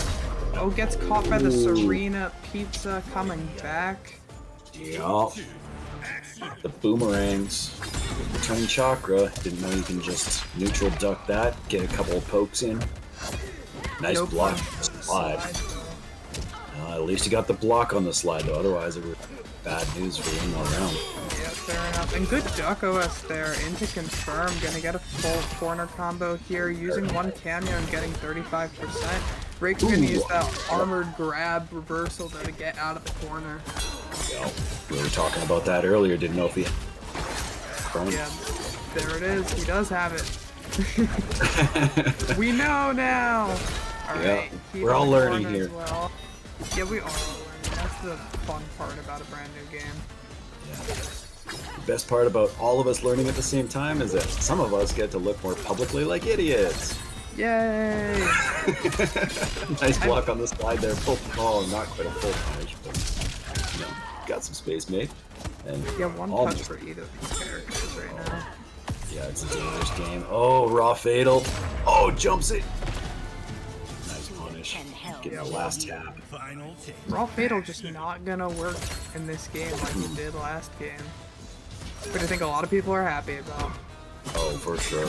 Hit confirm your fatals, folks. Take the launcher. Gonna get the second. Sonya drops the combo, but no punishment. Didn't drop it, the American reset. Right, the American reset. It was still 37%. Was. He was going for more. He's going for that Twitter clip. Goes for the overhead, but mistimes the meaty. So Ashura is able to get her pressure on here. There you go, Sonya, do your thing. We've got the blade cutter. Reiko switching sides. But Noble Samurai is actually in a really good position to take this one. It's been a hard-fought first game. Yeah, it has been. Both of them are fighting to stay in this bracket right now. Seeing all that chip from Reiko, and there's the slide again. Chip. Now, a lot of people don't realize you can actually just neutral duck the regular. Yeah. Yeah, it's just hard to tell if he's EXing. You gotta look for that little flash. Yup. Well, I think he heard me. Oh, he did hear you. He decided to neutral duck it and won the round because of it. That was your round, Amber. Thank you. Thank you. I'd like to thank my family. All the gods that care. The Mortal Kombat gods. All the Elder Gods? All the Elder Gods except Cetrion. Yeah. All of them except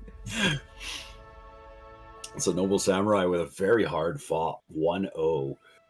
Just got one more match to move bracket. Their prize for winning this one? I'm looking at the bracket. I'm not seeing their name. They go up against Cloud. That's their prize for winning this one.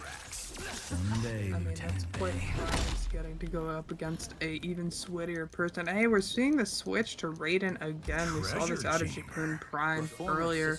I'm wondering if Raiden is a main and maybe he's trying out other characters in tournaments, and maybe if he loses the first match going to the main. Or this could be a better matchup for Raiden. Raiden Cyrax. Yup. Raiden Cyrax, almost the meta, not quite the Baraka, but still right up there. And great hit punish there from Noble Samurai. That was fantastic spacing. Noble Samurai, no. Oh, and baits the armored reversal on the wake up. Gets the punish. Look at this damage. Neutral jump. Oh, switches sides. Astra. Oh, okay, now it's Raiden's turn. Yeah. Thanks for coming. Here's overhead. Alright.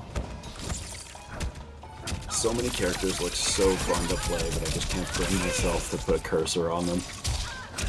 Yeah, they're just like, I think this game's a lot of fun to learn. I hate truly labbing, is. and I actually enjoy labbing in this game.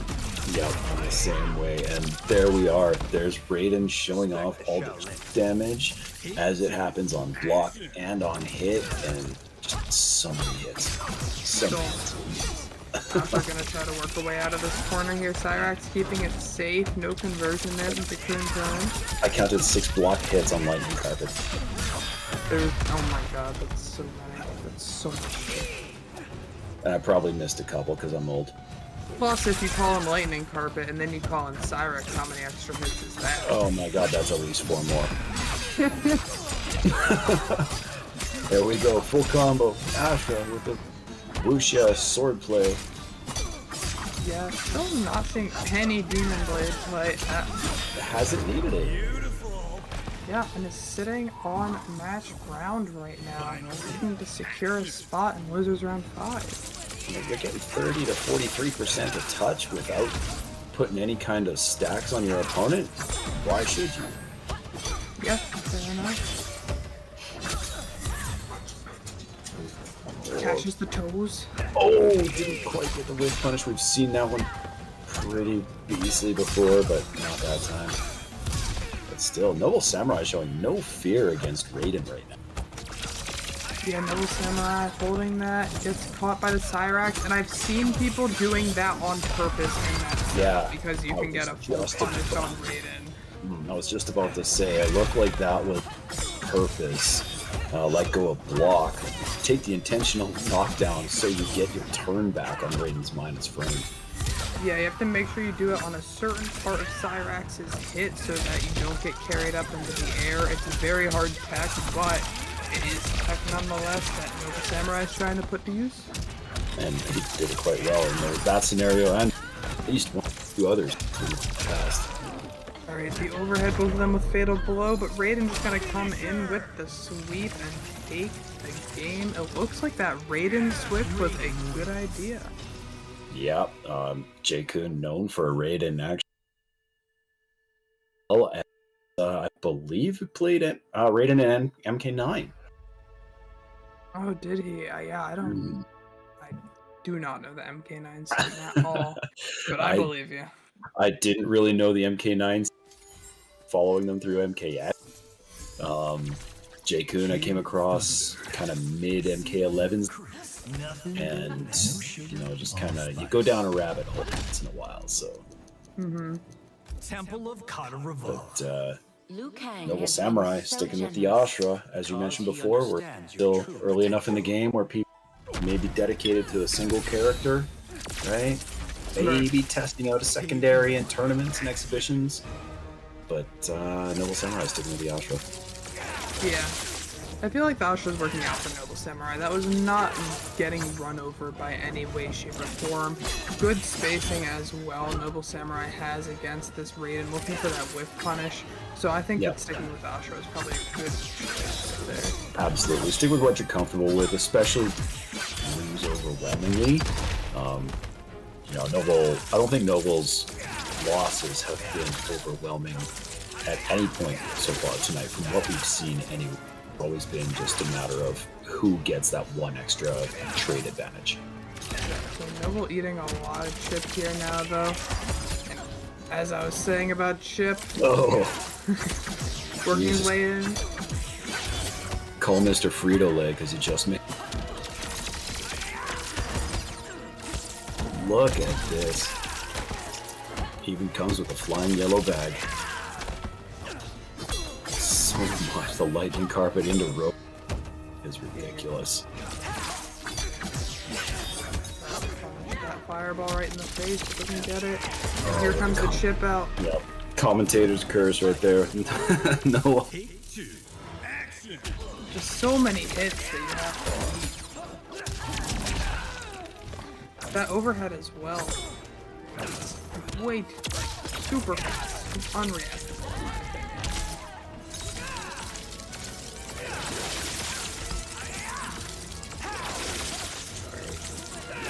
Chip, like, look how much of Asha's health is gone. Yeah, and see, I'm seeing JkunPrime charge up. Why Noble Samurai wouldn't at least try to. Yeah. Oh, and this should be it. Oh, drops the combo, not able to finish it off, but don't worry. You've got chip. Yeah, he's just one chip away from being dead. Yeah, just needs to get one confirmed. Oh, something's happening. For that comeback. Oh, here it is. Nice. Forces the breaker. That was really nice. That forward three into a down forward three. And your tournament run and your life are over. Good thing he's wearing that hat. Yeah, I know. Otherwise, you just get covered. Great set from both Oh players. man, Noble GG's Samurai, that was a both hell of of a show. Nice Ashra. Makes me want to see you play against Vera in a mirror. That'd be fun. Noble Samurai versus not very good, or not Vera good. Money match win. When's it happening? I'm sure Saki'd host it for a 10% cut. But yeah.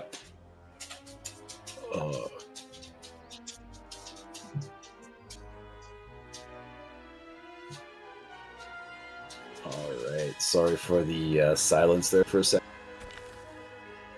The unfolding of events here tonight goes. Exclamation point bracket, as was just put in there by Just Nasty. That's where you'll find the past matches. Scores are showing set with a first to 3 in there, even though we know they're first to 2.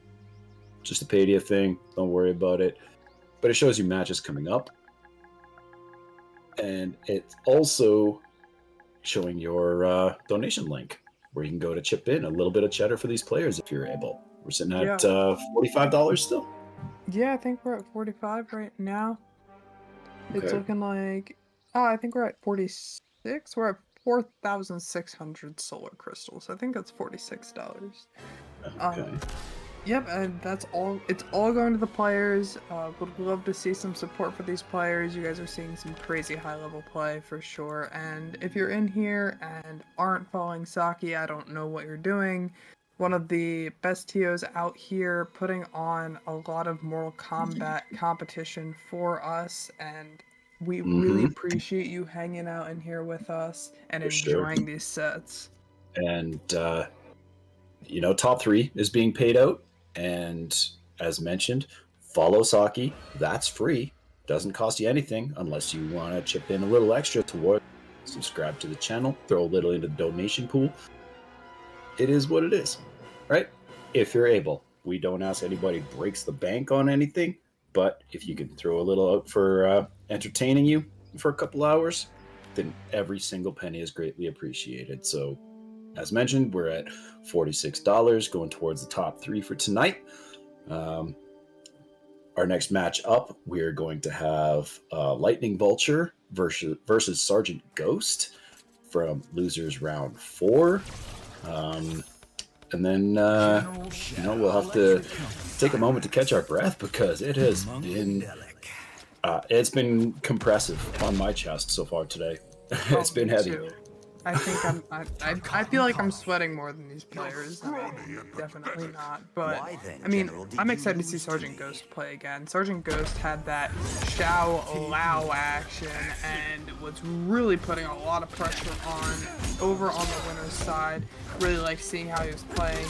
But we're gonna be seeing the Raiden Cyrax once again here out of Lightning Vulture. The name fits the character for sure. Absolutely, and Lightning Vulture's a name I'm. You know, he was one of those young upstarts, you know, kind of new to the scene, but making waves in their appearance career, shall we say. Oh, we got the loud teleport, but Raiden having none of it. Yeah, Raiden gets the chip, uses Cyrax to keep it safe, and just stuffs Shao out of his standing one. Get the throw, should be enough to kill the chip. Goes for the net. See, that's something that I feel you don't try to use unless it's on hit confirm. Yeah, that felt terrifying. Sergeant Ghost could have not easily, but Sergeant Ghost could have made him pay for that. Tries to jump the fireballs, doesn't quite get over. It's one thing I'm noticing about the Raiden fights is don't shoot just one. Right? They're always charging, getting at least 3 or 4 out there, but they do charge up pretty fast too. And Xiao just seems to be at a loss here of what to stand right in his face, inside his reach. Yeah, Xiao's sitting here eating this chip, not even getting a turn, having to spend bar and get the armored. Yeah, and then just getting knocked down right after that with the wake up Superman. Another armored. And that is Lightning Vulture's match. Lightning Vulture took that first one pretty handedly. Just really oppressive Raiden Cyrax pressure right there. Xiao, the only way that I was seeing Sergeant Ghost even really get anything started was he had to spend a bar to get armor to get Raiden off of him. I mean, it's gonna be... But then he just got stuffed right away with an armored wake-up of Raiden's. Exactly, and so it feels like Xiao doesn't quite... Like, it feels like Raiden and Xiao are playing in the same spacing, and Raiden just does it better. And, you know, the best likeness that I have here is, like, it's allowing the 6th graders and the 1st graders on the playground just, they look different. You know, with all the tier lists, the 2 early tier lists that are out there, as well as the late game tier list for MK11, they have Xiao in the very bottom of the ranks, right? Like bottom 2, bottom 5. And that's holding true for this one. Everybody thinks that Xiao's in the... because he has to work so hard to get any kind of... Yeah, I saw Xiao was pretty popular the first week and has definitely fallen off since Raiden and Baraka have taken over those top spots and played characters. Xiao has a lot of damage to make up for here against Lightning Vulture.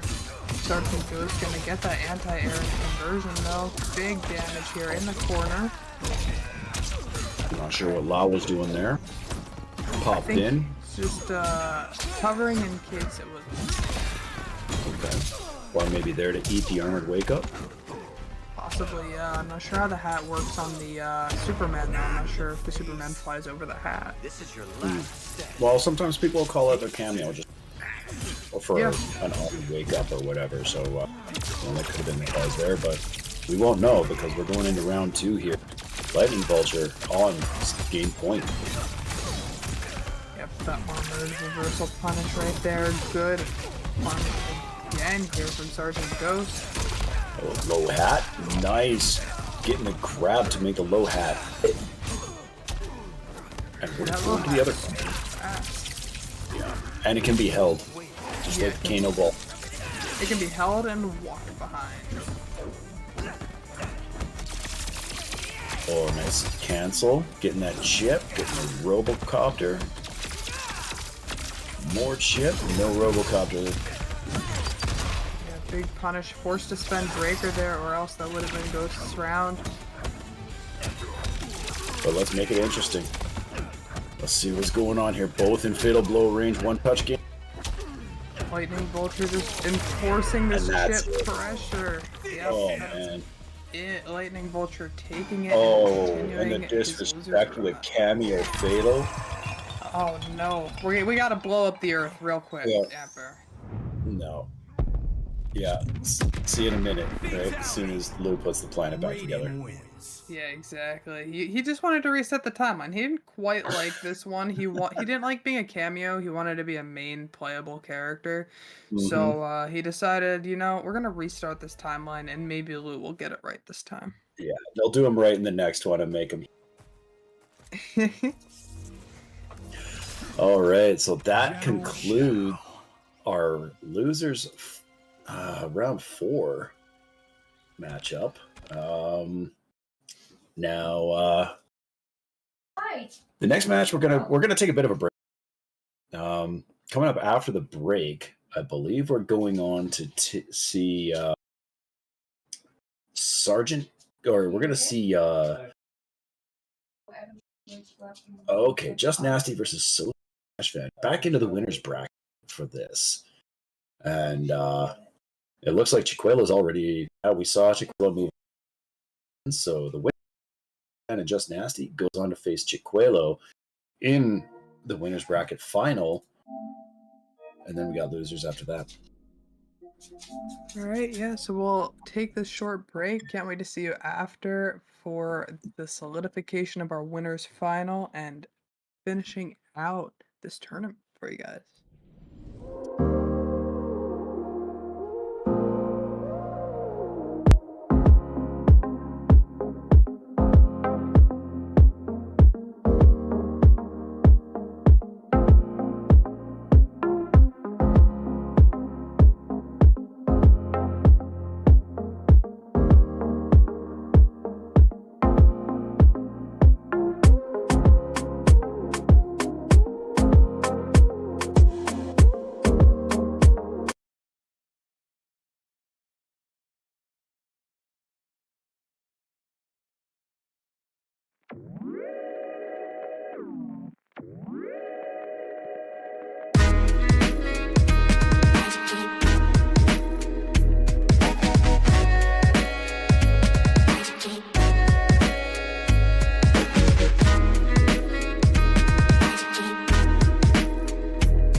I'm pretty sure as far as humans go, I am a hard pill to swallow. And I know I'm not your intended dose. We're going low, low, low, low. So roll the highlights, got to highlight. Mix the low, low, low lights with the low, low, low lights.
Losers bracket finishing up. Let's do it.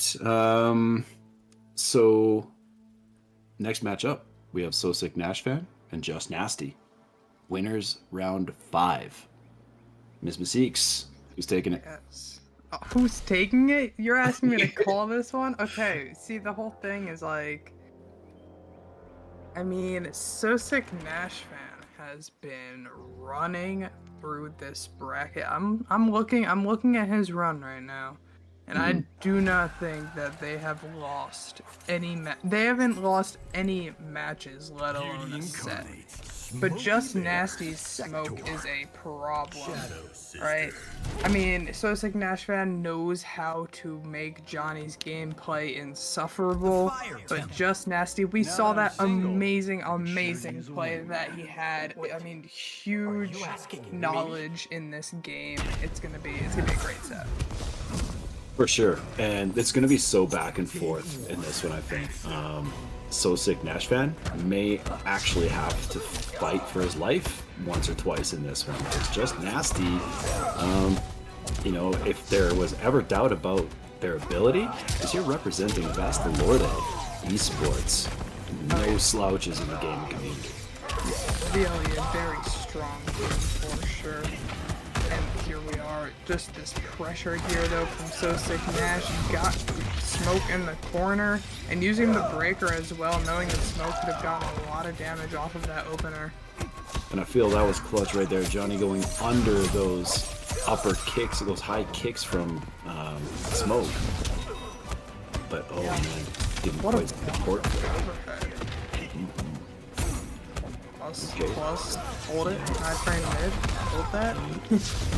I found out something kind of amusing the other day, in that if your main character and the Colleen character are getting hit at the same time, it's known in gaming terms as a happy birthday. Really? Yes.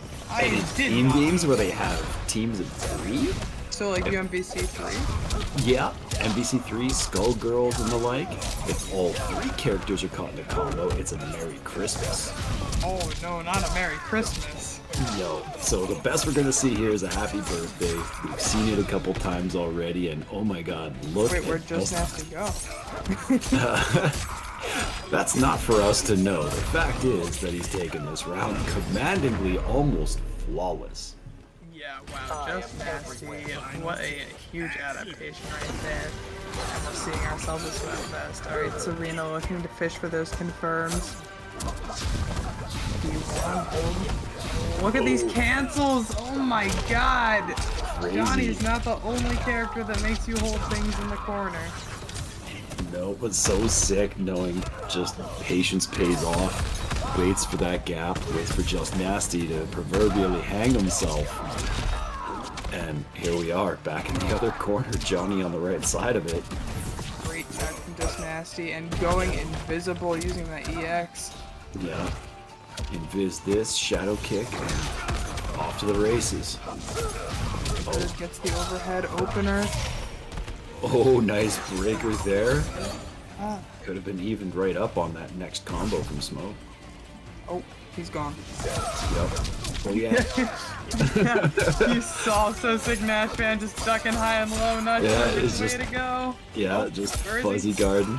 Oh, Get nice the anti-air. anti-air confirmation. Oh, this Invis tech into fatal blow. Just Nasty. Oh my goodness. Nasty.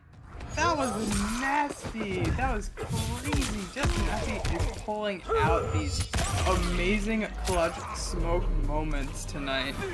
I have never seen a Smoke go as invisible as much as Just Nasty did in that round alone. I think it's super, like, cool that anyone who's playing Reptile or Smoke, if my character went invisible, I would have no idea where they are. So, like, I don't understand how they keep track of where they are. I'm actually starting to wonder if they play with the accessibility options turned on as well, so they can determine that by sound.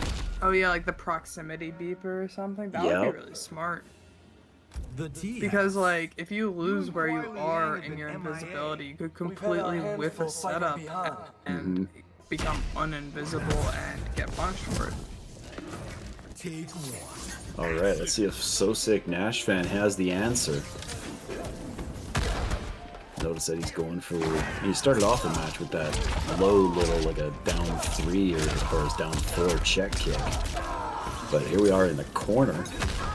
Yeah, going for sector setup. That nice little forward throw to shove him into the missile. All these cancels. Hold that. Hold the overhead. Great D2 and converts off of the D2 as well. He spent the bar for the jump cancel. Be a lot of damage here with the Serena cameo. Also gets the side switch. Really smart of Nasty. Really good at game play knowledge. Nice, ducking that shadow kick. And yeah, he just has to be patient now. You know, that's where you just sit back and throw something at him, really. Yeah, exactly. Right, that kind of spacing. Johnny's fatal blow. Yeah, it is a parry. Parry. Only a physical hit, though, not a projectile. Yeah, I usually throw a spear at him. I usually end up behind them somehow. The corpse hopping in this game is interesting. Okay, now Johnny got corner pressure. Yeah. And this is a lot of pressure right here. Oh, clean up at the front podium, Madam Bo. Just like Nash fan with no access to bar right now either, just to fill up one bar, gonna be able to get some damage off if he chooses to spend it. Might just go for a setup here in the corner though, go invisible. Look at this damage, and he just finally spent a bar. He had 375 damage laid out there, no bar. Oh, super smart to use Serena to take away the bar too from Johnny's, but he's not able to have the breaker if Smoke gets a confirmation here, and there it is. This should be able to finish out the round. Not quite. Oh, he's still got a little life. He does, he's still in it. Oh, What's the scramble? Oh, the tech nice on the tech. throw! Clutch tech.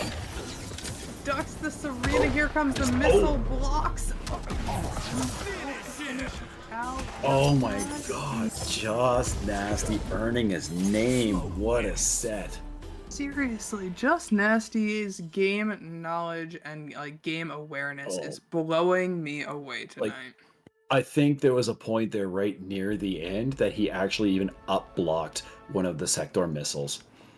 Yeah, which is just, I mean, I feel like we haven't even really seen people using up block as much as we're gonna see later in this game's lifespan. So seeing people use it and put it to use is really great. Awesome to see. Yeah, So we have our winners final set for you guys. Our winners finals is gonna be Just Nasty versus JkunPrime. And yeah, down and losers fighting for their life against So Sick's Nash fan is gonna be Lightning Vulture, and then we have Poseidon and JkunPrime on the other side of the losers bracket. Oh my god, it's already stacked. Oh man, like there's no bad matches coming up ahead. So, oh wow, Yeah. like I can't wait to see any combination of these players in grand finals. Yeah, me too. I mean, all of these players really just showing how much they've put into this game, and we're gonna be getting Poseidon versus JkunPrime here up on stream. Poseidon we saw rocking that reptile, but went down to JkunPrime's Raiden, and then JkunPrime we know has a Raiden, has switched to it in 2 different matches that we've seen, but might start off on a different character. Yeah, the last match that we saw him in, he started off with Shao, didn't go as planned, and he went back to the Raiden, and the fact that he's playing again kind of tells that tale, so let's see how he fares against Poseidon's reptile. Yeah.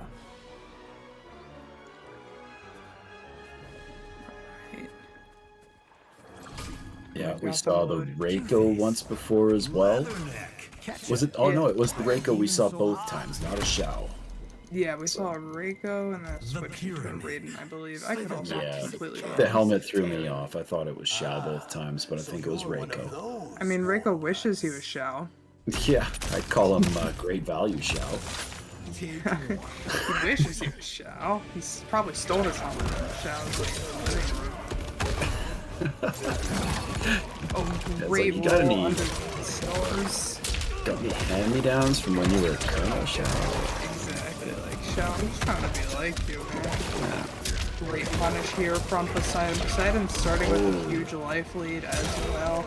Gonna go ahead and get just a raw overhead. Yeah. And a reversal here. So fast, though. Yeah. Good pop-up side switch. He dashed under. That was Very beautiful. nice. Oh, that was so smart. And he's going into the next round with the corner advantage until that happens. And Gator roll. We got another slide. Let's go slide Gonna for Gator slide roll. at each other. Yeah, he's gonna try to gator roll underneath those stars if possible. But it's really hard to read it because once JkunPrime starts EXing the stars, he won't be able to gator roll through it. You can only do it 2 or 3 times and then he's stuck, right? Right. Alright, forward 1-2, gonna confirm. Combo. Oh, double side switch. You stay towards that corner, sir. Yep, so able to work his way in behind the reptile ball. Oh my god. Caught. Did he just slide grab Yes. Reptile out of his gator roll? Yes, he did. That's cheating. Ed Boon, we need a ref on the play. Yeah. We need instant replay on the third baseline. Yeah, exactly. Oh, there we Gator go. roll Gator there is roll. underneath. Love it. Getting a forward throw as well. Poseidon slowly but surely working Reiko into the corner, and look at this pressure and this damage that he's going to be able to put out. Also, Reiko spending all of his bar there for the breaker, not going to have an option for reversal on wake up, not going to have an option to armor through any of Reptile's stuff. No, but here we go. He gets the Reptile back in the corner anyways, and we've seen Poseidon's evolution just in this match alone. He went from coming out really strong, really fierce and fast, and he ended up playing a more patient game towards the end of it. Yeah, I think that's really smart. That's like one of the things that we definitely see out of players like Poseidon or like Dark Elite or just like any really top tier player. They're able to switch up the pacing and control the pace of the match. If you're able to control the pace of the match, you have been given such a big advantage, but you have to condition the person you're playing against to be able to control that match. That's right, and JkunPrime is an old vet, so he knows exactly what's going on with this, and it looks like he's going to make that switch back to Raiden. That Reiko's no slouch, though. You know, kudos to him for his gameplay on Reiko, but he's going with burned up to the chin Raiden. You know, still learning how to use the lightning. Got some battle scars.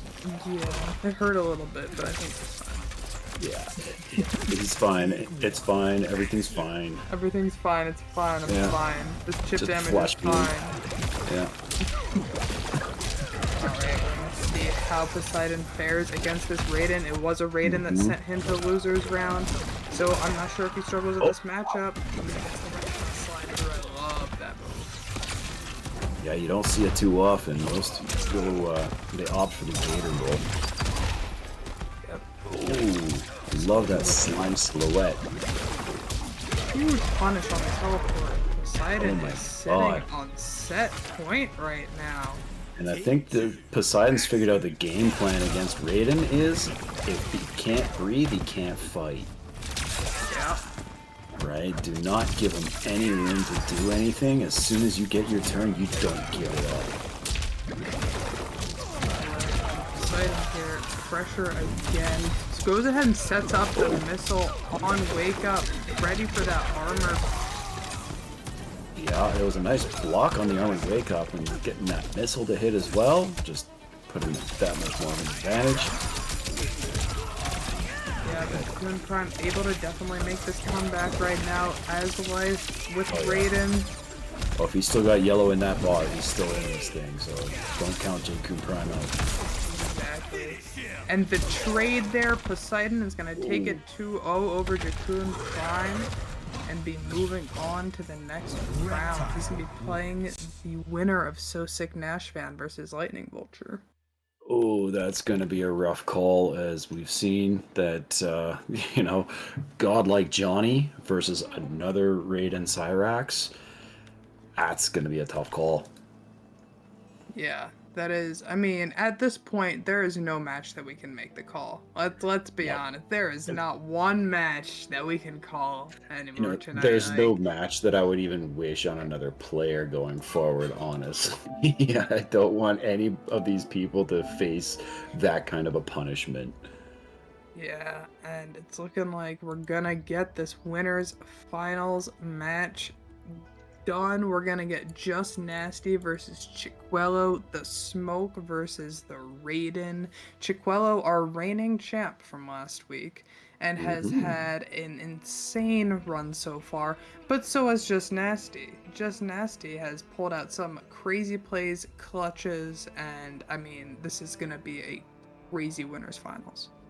Absolutely. And going back on the bracket, I'm not seeing a single loss by either of these players so far. So somebody's coming out of this one disappointed, and I'm all for it, right? Bring that salt back, make the run back. Let's see what you bring next time around. But I have also seen in our stream chat, JkunPrime was asking if it's a first to 2 or 3, and we have confirmation that it is a first to 3 now. Okay, it is a first to 3 for winners finals, and then I'm assuming grand finals as well then would be a first to 3. I would imagine so, yes. Awesome. So we're going to see even more opportunity for both of these players to be able to adapt, because that's going to be the name of the game here, adaptation. When you get to this high level of play, it's more adapting not necessarily to the matchup or the character, it's how the person plays the character, how the person is trying to condition you and how you can break out of that and condition them. Yeah, for sure. Adaptation is the name of the game. We've seen both of these characters, or both of these players, doing their fair share of it so far tonight, and I mean, there's only 1 or 2 more matches to go, so honestly, adaptation is going to be key unless they are the dominant force. But given the caliber of player that's left alive in the bracket here, I don't think there's such a thing. Yeah, I don't think so either. And I also, both of these players, like you were saying, the run back, no matter who takes this set, I mean, I could see either one of them back in grands. Just at this point, there's no prediction at all as to who we're going to see in grand finals, but both of these players, fighters for sure. Okay, and we are just waiting on the lobby to get joined up. Take this opportunity, folks, to help grow that prize pool. Bracket. Use exclamation point bracket in the chat. It takes you to the brackets for matches past, for the last couple we have coming up, as well as a donation link so you can get a little cheddar, if you can, towards the top 3 and get them paid out for entertaining you for a couple hours. I know they're entertaining the hell out of me. I mean, me too. I'm on the edge of my seat every single one of these matches, for sure. And if you guys want to find other ways to help support and create bigger prize pools moving forward, Saki is running a subathon tomorrow in which she's going to be raising funds for these tournaments, for the players, and it would be great if you guys could come by and support. Even if you can't drop a subscription, just come support the stream. All right, absolutely. So, yeah, still waiting on invites to go out. Let's see. Well, we know the players are here. That's a thing. It's just a matter of how many other brackets they're in tonight. I know that's a favorite thing amongst players that are on the grind, like Poseidon has been, getting ready for East Coast Throwdown. Just... Hey, there we go. Yeah, so mentioned a couple of the tournaments going on tonight. Demon Lobby is going on tonight. One of our players mentioned in chat that they were playing in that. And then everybody's bestest friend, right? The thirsty girl of Twitter, Stacy for the win. Stacy for the win. She's doing her Fight Out series tonight. And I mean, a lot of great tournaments being put on every single night for this tournament, or for this game. It's great to see. But we're heading right into the match here. Oh, look at that. Everybody. We gotta fight. We do have to fight. Alright, starting with Chip. Both of them just trying to open each other up. Brayden getting the ball, Superman. You go big screen on this side. There we go. Alright. We're gonna get to see Just Nasty just in time. Getting the overhead, not getting the conversion, but look at these cancels. Where is he and where does he go? Oh, it's those corner cancels. There is a way to tell where he's gonna go based on his motions going into the smoke, just like that one. They look slightly different, but it just happens so fast, especially when you're getting those corner cancels. Yeah, tried to get the teleport there on the right angle, but wasn't able to. Raiden able to block that. It's super unsafe on block, and now you're in the corner. Bro's not gonna do enough to kill. Just Nasty tried to armor out with that smoke bomb, but wasn't able to get through the 4 million hits of Storm Cell. I think that I counted 6 before, right? So is he running Cyrax? Yeah, he's running Cyrax. Yep, running Cyrax. Yeah, there's no escape. There's no breaking through armor here. Yeah. So it's only 6 hits of Storm Cell, but you throw it at Cyrax, it's closing it out for him. Yeah, about that. Give or take 1 or 2. Ish. Alright, Smoke taking Raiden back into the corner. We've got Serena draining the meter even though he wasn't on the ground. And look at that, he didn't have any usable bar by the end of it. Yeah, and this is looking like Just Nasty round right here. Oh, he had that meter drain back out. No wake up for you, sir. And that was really smart, being able to use the cameo, not necessarily to kill, but using the cameo to get rid of bar, which is going to be really important going into this final round right now. The less bar Raiden has, the better for you, because you're not going to be eating maybe 50 damage, you'll eat 40. Oh, wait, I'm just kidding, you just ate 48%. Yeah, 49%, but Raiden's out of bar, and here we are back to the invisible, the corner mix, Serena Glaves.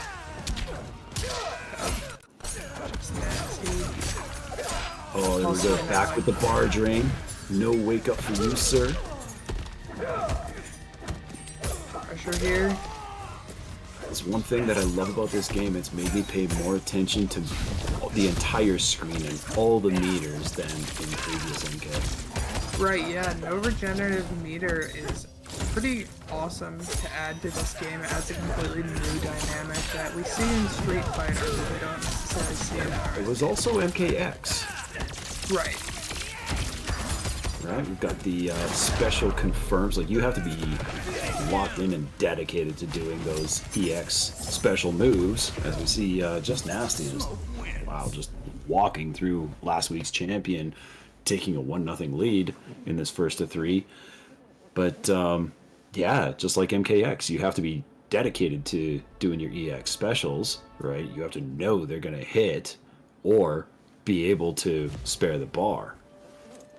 Yeah, I mean, it's a lot to think about. It's a lot to think about whether you want to spend the bar for your own damage or to save the bar to mitigate their damage. And it's definitely like a moment-to-moment game time decision that these players are still figuring out still, like, what is the optimal way to use my bar. Yeah. And I'm just noticing chat here, we've got probably one of the most well-dressed Guilty Gear Strive commentators from CEO Taku in chat, Pariadox. One of the founding members of Odin's Eye Gaming as well. So welcome to the stream. Hope you're having a great one, Pariadox. Just in time for Winners Finals, as this is really the only opportunity I had to throw it out into my Discord. Hey, guess what? We got a thing going on. Raiden just throws the Superman out there, gets the launcher into the Storm Cell, and this is just gonna be chipped. Doesn't even need the Cyrax. YoungChicuelo with the huge adaptation here versus Just Nasty. That was a round that he showed he had something to prove. He's like, yeah, you embarrassed me in the last one. That doesn't stand. There's the Serena confirm. Smoke gonna get Raiden in the corner, start draining that bar as well. Smoke with these really long strings too, able to get the full use out of that Serena cameo drain. I haven't even seen the maximum of what I've been hit with online, with all the teleport cancels and everything, and you know, the 20-second combos. And, you know, just keeping it short and sweet. Just Nasty is just doing all he needs to do to prove his point. I mean, he's being smart, he's being patient, he's playing this very, very well, controlling the match again. I mean, this round looks completely different than the last round did. Just Nasty made all the right calls, all the right reads right there, and was able to just run over him. And most importantly, I think Just Nasty is just conserving his meter for when he absolutely needs it. He's keeping enough to be able to wake up, and you know, he's got enough where if he is taking a longer combo, that he does have a breaker available like that. Right. Alright, just neutral dust jumping there. Trying to mitigate the amount of chip damage he's taking. Alright, got a bit of a spacing game. Nice teleport, get away from the lightning balls, but he gets caught by static bubble. I think that's the name of it. Yeah, static bubble into, what did you call it, helicopter? Robocopter, yep. Robocopter, yeah. Here's the damage from Chicuelo. Chicuelo had two crazy rounds there. Just Nasty ran away with one of them, but Chicuelo, I mean, coming out over Just Nasty, tying it up 1-1. And this is a sweaty winners finals. Now to remind you guys, it is 1-3, so both of these players still have to win 2 more matches if they want to secure their spot in grand finals. That's right, but if they don't secure it, they have another chance as it is double elimination, so it's not over for the loser. They get one more chance, but it's not an easy path down in the lower bracket either. There's little hope for that, Definitely not. Tomas. Lower bracket is sitting down there, ready to fight. Pariadox saying the Twitter lies to invite how the game looks. I think he's going off of the Switch screen caps. Oh man, this is, you know what, both of these players really feel like they're taking the previous round as an offense to them personally, right? Oh yeah. The way that they play in the next one is like, no, you're not doing that to me again. I'm doing it to you. And it's back and forth. It's personal, it's just turned into a beef set unintentionally. Serena absorbing that. See the Serena call out, absorb the lightning ball, and now we got an invisible smoke. That was so smart though, because every single time that Just Nasty has gone invisible so far, YoungChicuelo has used that reversal Superman. So Just Nasty baited it out and was able to get a punish. It's so bad. Mine still. It's pretty advantageous that you don't come out of invisibility. Yeah. Oh, and static bubble for the end. Yeah. Great calls up around. So fishing for confirms. Great punish there on the Serena cameo call. And now we got smoke with the corner pressure. Let's see how many teleport cancels we get in here. We got the Serena meter drain. Not quite enough to take him out of wake up range. Going with Pokey there. Yeah, Robocopter. Oh, nice throw break. I love the throw break that Smoke has there. It creates so much space. Yeah, it does. And what? That was off of an anti-air conversion getting 28 or 20%. That is. Yeah. That was a stand one anti-air conversion. 20%. What? Move from this nasty. Yeah, you really have to be dialed in on how your character works, and you have to be just so clear in your mind to make it happen in the moment.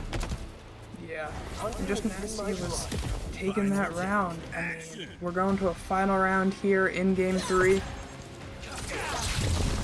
Oh, nice. Gets the smoke right through a projectile, but he pays for it on the Superman. Oh, there we go. Serena trying to do a flip kick. Nope, Robocop chip. Look at that. Smoke taking his turn back on corner pressure from Raiden. I'm not sure if there's any other characters that can do that. Maybe Johnny. I feel like Just Nasty knows how to scale his and that's something that's a lot harder in this game for sure. Yeah. And he's not doing it the standard Kombat League way where you just down one after every block string. No, he's waiting his turn, seeing, spacing. Yeah. Alright, he's invisible. Where is he? He's trying to find patterns. And there's the cool. Yeah.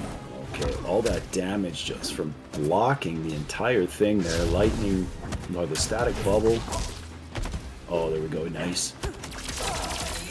Oh. Gets caught by the static bubble again, being put in the corner. Forward throw, gonna stay in the corner, and he's gonna amplify that throw to get the combo. YoungChicuelo is going up 2-1 right now in this set. That's rough. Just Nasty had that one in his hands, and it just slipped through his fingers.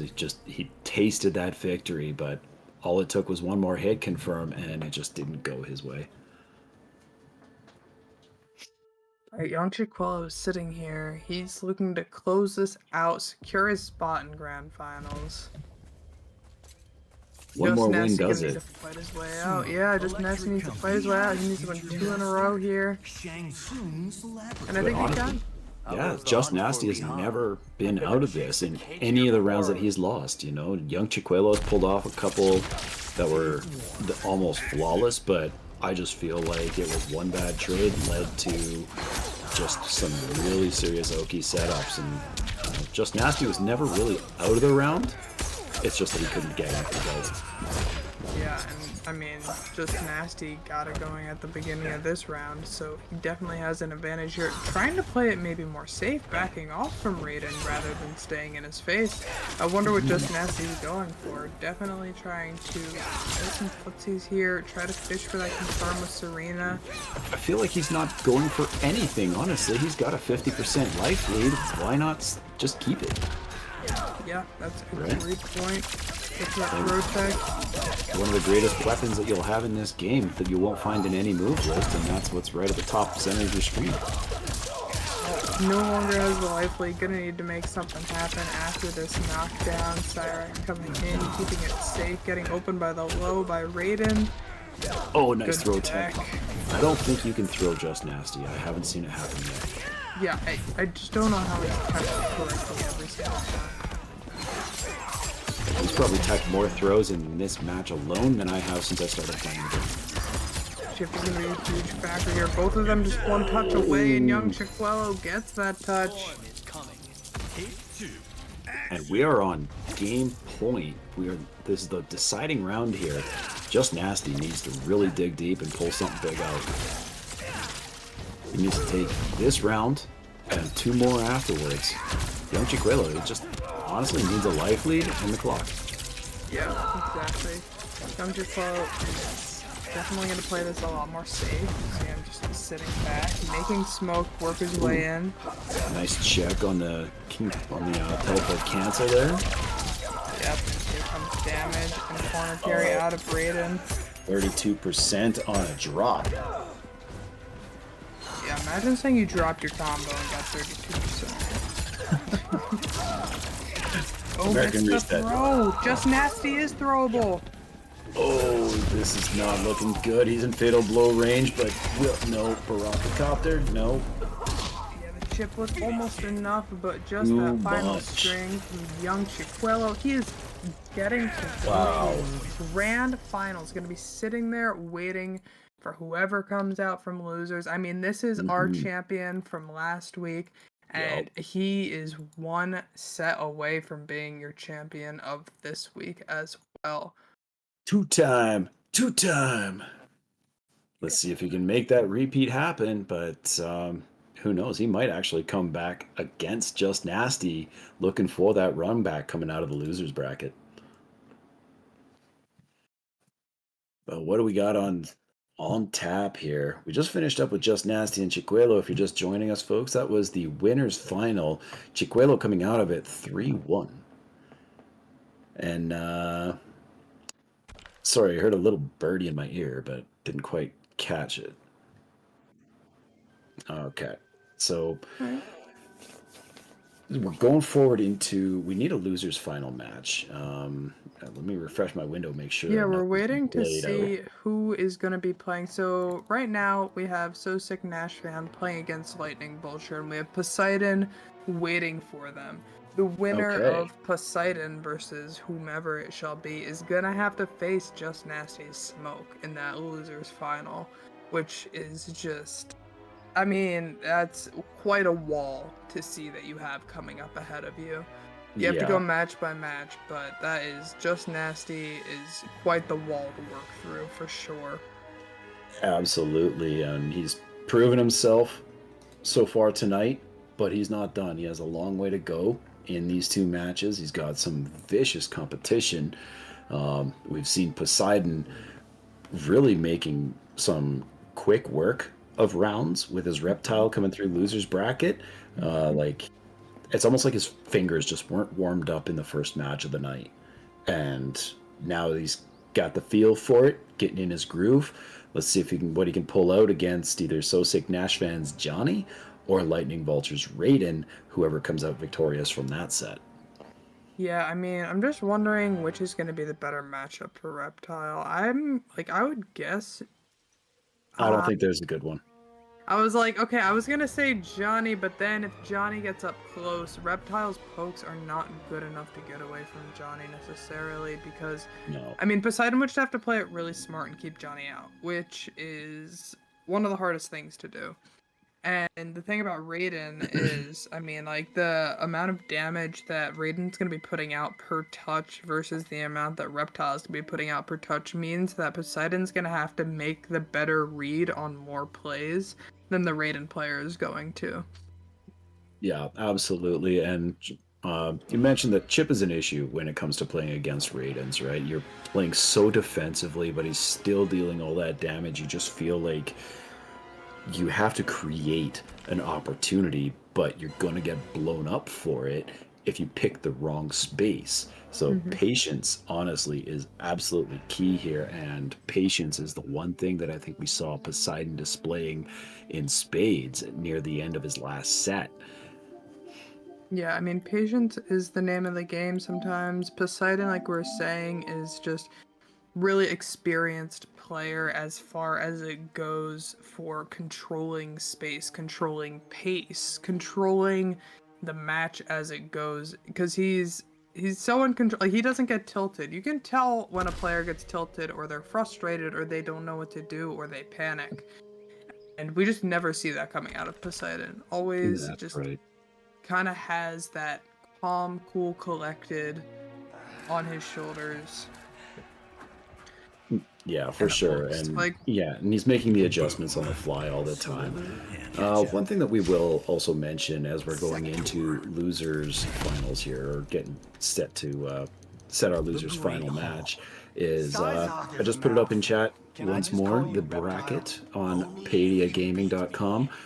That's where you'll find the matches that have already happened tonight. You'll find scores. You'll see what the last couple we've got for the remainder of the night are, as well as the link for donations to get a little bit of extra cheddar to the top three of the event tonight. We are currently sitting at $46. Split three ways. That's, that's a couple hours of work for sure. So let's see what Poseidon and So Sick Nashvan do to earn that money, and they're well underway.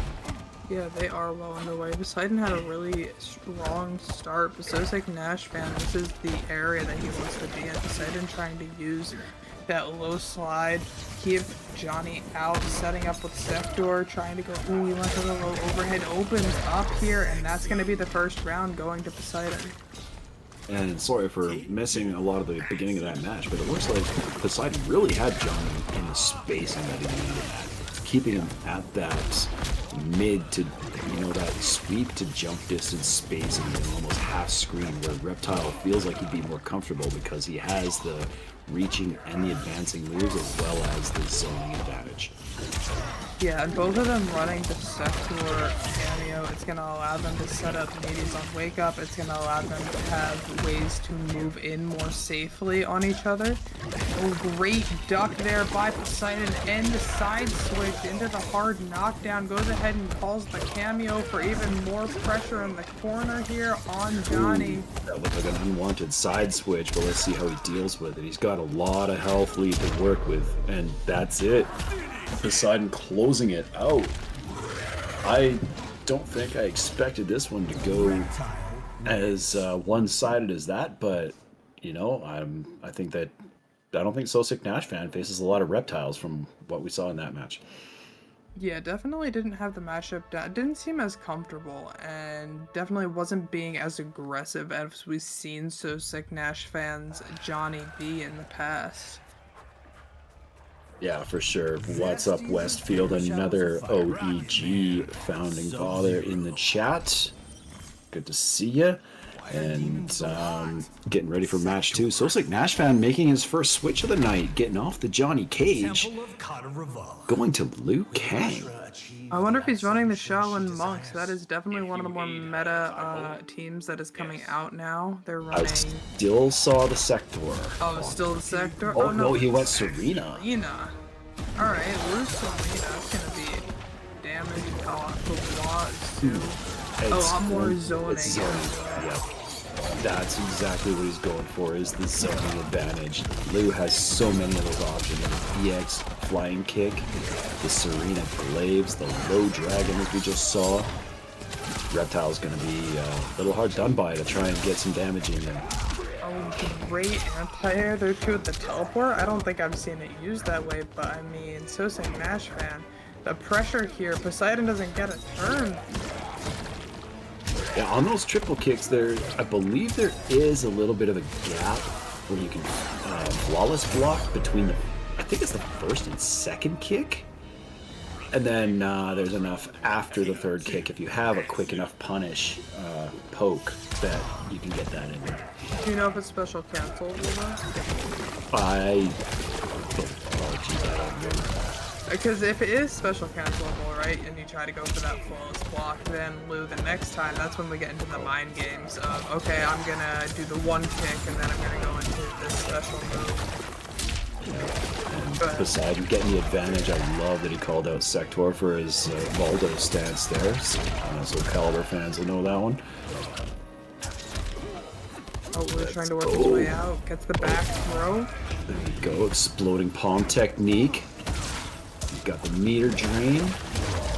But Poseidon able to take that round, and Poseidon is sitting on set point right now, looking to meet up with Just Nasty in the Losers Finals. Oh, that is going to be a sweat fest right there. The Lizard versus the Smoke Bomb. I mean, yeah, but we can't count out So Sick Nash fan yet. And he needs one more round to take this match. But also, Gator roll into the fireball. Tries to Nice get armor. Slide through. What a reversal. Oh, that was just beautiful armor to do that. I forget what they called it. It's not his bicycle kick anymore. They've got a different name for it. I think it's Dent. Yeah, it is. Yeah. Oh, Dragon Kick is what it's called? Dancing Dragon or something like that. Yeah. Okay. Yeah, I was watching the Gameology video of a stunt performer that they recorded for Lou and Kenshi and Smoke. I was performing all them in the gym. What a confirm though there, going low overhead by Poseidon into the fatal blow, and that is going to solidify. He will be playing Just Nasty in Losers Finals. We got a Great fatalizer run from So Sick Nash fan. Great to see your play. We got a fatalizer. I love it. Boom. Smoosh. Well, at least we're in Shang Tsung's temple, so not much cleanup is needed. Yeah, he's probably gonna just end up using it. There's not much left to use. It's Shang. He'll make something out of it. Yeah. I just caught it on the stream how Saki brought up the Right as the room. boom happened. Yeah, right as the scoosh happened. Yeah, it was great. We're not getting demonetized here. But no, that was Poseidon very commandingly going into the losers final.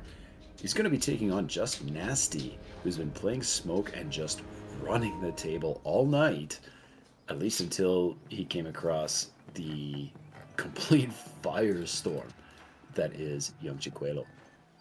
Yeah, exactly. This is our top 3 for the night so far, and we will see who ends up in which place. Well, this is another opportunity for you to go check out the bracket. Exclamation point bracket brings you to the Padia Gaming website. It works on mobile or desktop. You can see the bracket for what's happened so far tonight, the last couple matches going forward, as well as a donation link, folks. Go ahead, chip in a little cheddar. Got $46 still on the table right now, going towards the top 3 for the night. And if you want to see more tournaments like this from our wonderful TO, who's behind the scenes or running things, keeping it all nice and smooth, and being that sweet, sweet voice in our ears, Sakura. Yep, for sure. Putting on a great show for us tonight, making sure that the bracket ran so smooth. So smooth. This is how we get through it. We've got losers finals, we've got grand finals coming up for you. I hope you guys are ready because I am not. No, this is gonna be so sweaty. Like, I don't know. I don't even want to pick up my controller to try and play a game after this. I feel like I just slip off the buttons. Oh yeah, me too. There's no way I'm gonna be able to play this game after. I just like I'm gonna play a Smoke. I'm just gonna start having flashbacks to Just Nasty's plays. I'm like, I can't do this. Yeah, watch for clips on socials after the event is over, folks. You're gonna see probably the most sick series that we've seen to close out a match. Just Nasty making a read on a read and then counterplaying their counterplay. It was just ridiculous. Would you say it was Just Nasty? No, I don't know if that was Just Nasty because it would have to live up to the guy's name, and that's a pretty big name to live up to.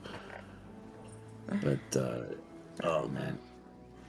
Where is this oh, there it is, contribute. So I'm just, while the next match gets set up, I'm actually going to do my part here. And throw a little cheddar in. Miss Seeks, we got some other kind of fundraising going on. Yeah, we do. We have fundraising going on tomorrow with Saki's Subathon. She's going to be running it and trying to raise some more money here for the Sakura Shrine. Some of the fun things that you guys could look forward to, there's going to be viewer lobbies. We might get a cooking stream. We might get a coloring book stream. I mean, there might be ASMR. There might be learning new MK1 characters. There's so much going on that you guys should definitely come in and support. And it says that all of these subs that Saki receives is going to go towards future prize pools for these players. That's super exciting. Honestly, I would love to see Saki doing a cooking stream. I think that would be so much fun. I just want to know what she's gonna cook. Enchiladas. I want to see enchiladas. Ooh, enchiladas are hard to make. They are, but I'm sure it'd be so worth it. And then you can send one to me. Yeah, that's why you want her to make enchiladas. You just want it for yourself. Absolutely. Great. No, this sucks. I just got logged in on Padia instead of just watching the bracket. And now I can't find this stupid tournament donation page. No, oh my goodness. So we've got Just Nasty has... Just Nasty has switched to the Jack cameo, which is gonna be. I wonder why he switched to the Jax specifically in this matchup. I mean, there's the gotcha grab showing so much. If we get a full screen. And then we have Poseidon opening up, trying to catch up on damage here. Okay, we're looking pretty even right now. Saki, can you grow the screen a bit, please? Thank you. Low overhead after that sector missile. Great punish, great. Oh, this could be it. there from Just Nasty. Yeah, he could finish it out with the And there's Jax why. gotcha grab. There it is. I mean, I'm not sure if that's going to be damage near a cameo. I'm not sure if he just wants to go for different combo routes, but it's working out for him. Slide I mean, he in. was using Serena before, and I don't think that anything that Serena has to offer is advantageous against Reptile, because Reptile doesn't really make incredible use of his meter, and he's going underneath Serena's projectiles, so I think Jax is the right call here, just to help extend your own combos. Yeah, fair enough. Like, Serena definitely was being used to fish for combos for Just Nasty, and as long as Poseidon's able to either death roll under it or just duck under it, it's not going to work as well for Smoke. Just Nasty here with the corner combo, going to be finishing it out, getting a solid 290. Oh, the unblockable. Oh, nice. Poseidon gets the combo. Oh, Takes him away, creating though. that space. I like that he's creating the space, but Smoke can just close that in an instant with his teleports. He tries to do the run through slide and doesn't get it. The teleport is going to finish it out. Just Nasty taking this first game. Now to remind you guys, this is losers final, so it is going to be a first to 3 rather than a first to 2. Both of these players going to have plenty of time to adapt to their opponents and change up their game plans. And now, keep in mind that, you know, Poseidon really wasn't out of that one. He showed a lot of flashes that he knows what Just Nasty's about to do. Right. Poseidon's faced a lot of smokes, and that shows. It was just a matter of controlling maybe this combination, or maybe Just Nasty was not doing it in routes that Poseidon's familiar with, because a lot of smokes are pretty set play, and you can read them pretty easily, but Just Nasty's shown that he can switch it up on the fly in the middle of a round. I'm gonna go ahead and get that teleport to start it off from Poseidon. Great spacing from Poseidon on that backdash, gets below, pokes the toes, and you're gonna get 31% for yours. Sanity, good tech. Dude, Just Nasty cannot be thrown. Oh, I'm curious how he got Jax to do that wave blast without a huge knockback. Yeah, I'm not sure if you can like hold it and control how much there was. I'm not sure quite how that works. Because I know Jax is one of the only cameos that you can actually enhance on the grab. With your forward grab, you just hit the enhance button on the slams and you can do up to 4. Yeah, I know. But I'm not sure how it works with the wave blast. You can enhance Cyrex's grab as well and get combos off of it, turns into a launcher. So there are a couple cameos that you're able to do that with. Poseidon taking this first round. Alright. Oh, working his way out of the corner. Just Nasty gets back to mid-screen here. Look at that hard knockdown. That's that. Great teleport as we go off the reptile ball. This is the difficult thing. That projectile moves so slowly. Right? You cannot use it for any kind of advantage. I feel like this is just so heavily in Smoke's favor because he's got those teleports that'll instantly get him out of trouble. Yeah, the teleports, he's got to be careful with them. Some of them are unsafe. But I think in this matchup, as you pointed out, that reptile ball is not going to be as good. What an anti-air read from Just Nasty. Hard knockdown. Alright, 1 round apiece. Game 2. This is a first to 3. Okay, nice little low.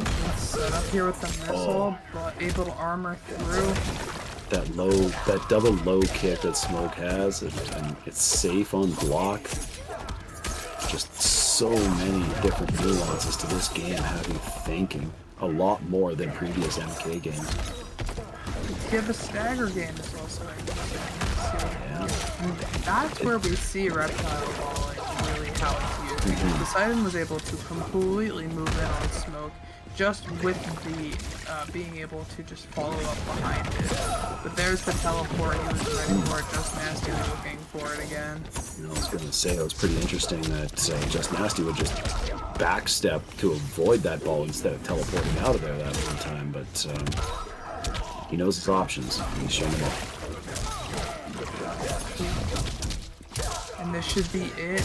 Just Nasty taking the second game 2-0 over Poseidon right now. Poseidon gonna have to make a reverse 3-0 if he wants to stay in this and get to grand finals. Just Nasty is looking like he wants that run back against YoungChicuelo. And I don't blame him at all. I think he was done a little dirty in that matchup. He felt like he deserved to have the set victory, and he's going to prove it if he gets back up there. But he still has one more match to work through Poseidon, and he barely pulled out that last round. It was Magic picks him. Yeah. Reptile. We'll have to see Poseidon staying with the same team as expected. It's not even like Poseidon's getting run over either. Poseidon is taking rounds and just hasn't been able to close it out yet. No, that's right. We'll see what kind of adjustments he makes, as he's already made a few visible adjustments so far in this set. But it never ends. Here we are in the flesh pits. Let's see if it ends here or if we move on. Teleport away from the reptile ball. Big damage. Another teleport to catch him out of the Jax grab. 35%. Nasty backing off here with the life lead, forcing Poseidon to work his way in. Great teleport read. Double low kicks. Port canceled. These forward port cancels are doing all the damage. You know, they're not doing the damage themselves, but they are just opening up for so much more on the combo route. That low hit. Gonna see big damage here out of Poseidon. Yeah, that was 32 right there. Oh, there we go. We got a little bit of a slime rush. Yeah, but Not Just enough. Nasty is just, he's one round away here from Grands. Let's see if Poseidon can dare to dash the dream. But it just feels like throwing out those reptiles, slow balls, the force balls, are just signing your own death. Yeah, it's a very situational thing. He can use it when he knows that maybe Just Nasty isn't looking for it and not going to be able to teleport on reaction. Ooh, neutral duck on the throw attempt, getting blowed up for it. Yeah, that duck quest was insane. Just Nasty jumping back. Gets the double low. Look at these sets! Nice, and right there, force ball, jab, force ball, and set up. Hard knockdown, now he's got corner advantage. Until Smoke wants to jab him out of the dump. That standing one anti-air from Just Nasty is disgusting. He gets 40% off of that and just needs some chip damage. They were saying nerf Natara's anti-air? Yeah, let's talk about Smoke's anti-air, alright? Just Nasty taking it 3-0 over Poseidon, looking for that run back against YoungChicuelo. We have our grand finals set. That's right, we've seen it once, we're gonna see it again. We'll see if it's going to be a first to 3 or a first to 6, folks. But let's, Just Nasty looking pretty hungry. And, big shout out to Poseidon, though. That was a very hard fought set for Just Nasty, I'm sure, because Poseidon really showed up and shows that maybe Reptile's not quite the mid to bottom tier that everybody says he is. Yes, YoungChicuelo is a first to 3, and then if it's reset, then it's another first to 3. That's right. So you want to take your first set, that way it's not a second set, If Just Nasty wins in a first of 3, then you got another one to go. Yeah. Double elimination, so fun. I love math. Yeah, I never quite understood grand finals until I had to have somebody sit down and explain it to me and be like, it's because there's a losers bracket, somebody has to send them to losers. I'm like, but they just lost. And it's like, yeah, but they have to lose twice. It's 2 eliminations. And I was like, that makes no sense. But then And now if I the finally guy that was in understand it. winners finals, or if the guy that went there from winners finals ends up losing in the grand finals, he gets sent to losers, right? So if he wins the next one, don't they have to play another set? Because he just sent the other guy to losers? So they just keep going? They just go forever, and they never ever finish playing. And Okay. Yeah, Tomas Verbata. You didn't know that? What? Okay, well, we got little birdie in our ear loving that Smoke is being Tomas. yeah, By his his name is parents. Thomas. Tomas. Yeah, Behan calls him that at some point during the story. Yeah. Basically, Wow. I think Saki just mentioned it because it was in the Raiden versus Smoke intros. And oh, it was. Yeah, sorry, didn't have sound. no, me neither. Alright, wait. Oh, where'd he go? He's gone. You Yeah. got hit by the Oh. low. You're opened up now. Oh, you're getting.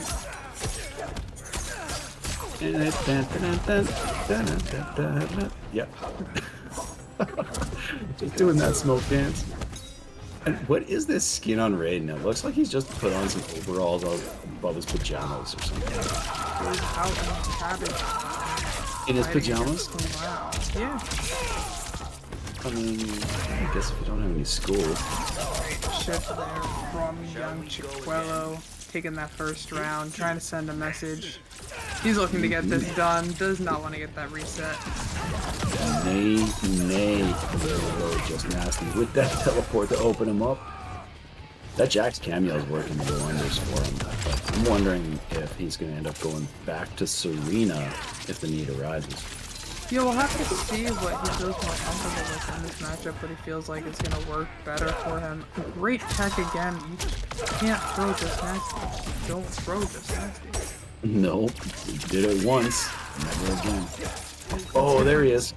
See, there he is. He gets hit by enough chip that he, decides to appear. D1 poke, enforcing his frames. Teleports.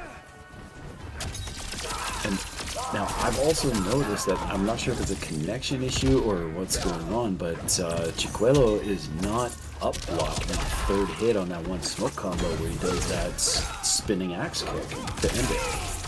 Yeah, it could just also be that he's not able enough to do it, and the risk versus reward isn't enough. I mean, Chicuelo is winning without it, going up 1-0 in this set. Yeah. But definitely up blocking would help. It would make it punishable and allow Chicuelo to run away with it even more quickly. Absolutely. It's a risk. Like, up block, I love the mechanic, but it is such a risk versus reward thing. And, whether players find that it's worth using, honestly, it's a case-by-case basis. Honestly, I love it. I will use it every chance that I get. But that's probably why I lose a lot, too, is because I get blown up for guessing wrong. Oh, we see Just Nasty switching to the Lao cameo. Bring in this Lao hat. Give some low options, but I feel like Raiden can just kind of fly over those. And not just the low option, but another teleport option. Oh, there we go. Static bubble into Robocopter. Don't. Oh, the overhead. Damage seems to be a ton. Just Nasty. Able to open up, but not confirm. Puts himself back in the corner, too. Yeah, missed on the rush and ended up with himself in the corner, but oh man, just the he's out. He's still getting blown up. Yeah, he's out, but at what cost? We're in the middle of the screen right now, but he did. Oh, there we go. Low hat, and did not capitalize. Caught by the Cyrax. Oh, that last hit. See, the last hit of the helicopter just caught him, sent it back to Raiden, but now we got Just Nasty on the oppression. And Yeah, Superman over the Kung Lao hat. Yeah. JkunPrime's been so good with that Superman. Yeah, he has. Just choosing the right time to do it. Yeah, getting over the hat, using the armor. Oh, there's that stand one. Gets the setup into the hat, into the overhead. Oh my Oh, goodness. kaboom, Cyrex. No. No bar here for YoungChicuelo. Very significant life lead for Just Nasty. Oh. Getting caught by the EX Superman. Gets caught by all the chip. Oh, but he stays invisible through it all. It doesn't matter if you're invisible, you're still gonna get He's still caught. taking the damage. Oh my goodness, YoungChicuelo going up 2-0. He is sitting on set point right now. That was ridiculous. I mean, felt like Just Nasty really had that one in the bag, and then just Raiden's chip damage. Honestly, that chip damage is something that needs to be looked at. I think a lot of the NRS community would agree with you with that one. Filthy casuals. You know what else needs to be looked at? Is those plus signs on the roster pages. What are those plus signs? I don't know. Generally, players will not have their mics on even in tournaments, but it's not uncommon, especially in something a little more casual, such as what we're running here tonight. A lot of players do have kind of a need for respect, though. You know, they're all out here just to compete, have some fun, earn a little money. Yeah, the only way that you'll really see anybody like popping off or having beef or anything like that in like these sets is maybe like throw out a fatality or a fatality. But generally you're not going to see them on the mic. They want to stay focused.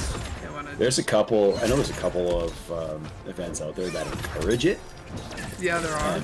And they're pretty fun, honestly. I won't advertise them here, but you know, maybe later on in private, I can, in DMs or something, I can throw links to their pages. But here we got Just Nasty showing that you know, he didn't like what happened those last two matches. Yeah, no, he was not having that. Look at that life lead that Just Nasty had and closed out with. It's like he just took a lightning carpet chip out and took the rest of the round. Yeah, he was like, absolutely not, it's not happening anymore. Like, Just Nasty is fighting back, looking to make this reverse 3-0, and then would have to win another set on top of that. But first he's got to get through Chicuelo's Raiden one more time. Yeah, and I think I called it. He went back to the Serena cameo. Yeah, you did call that. Maybe he needs more of that damage. Maybe he's looking for that meter burn so Raiden won't be able to break. Not able to break, not able to enhance his moves, so he can't wake up with that Superman so often.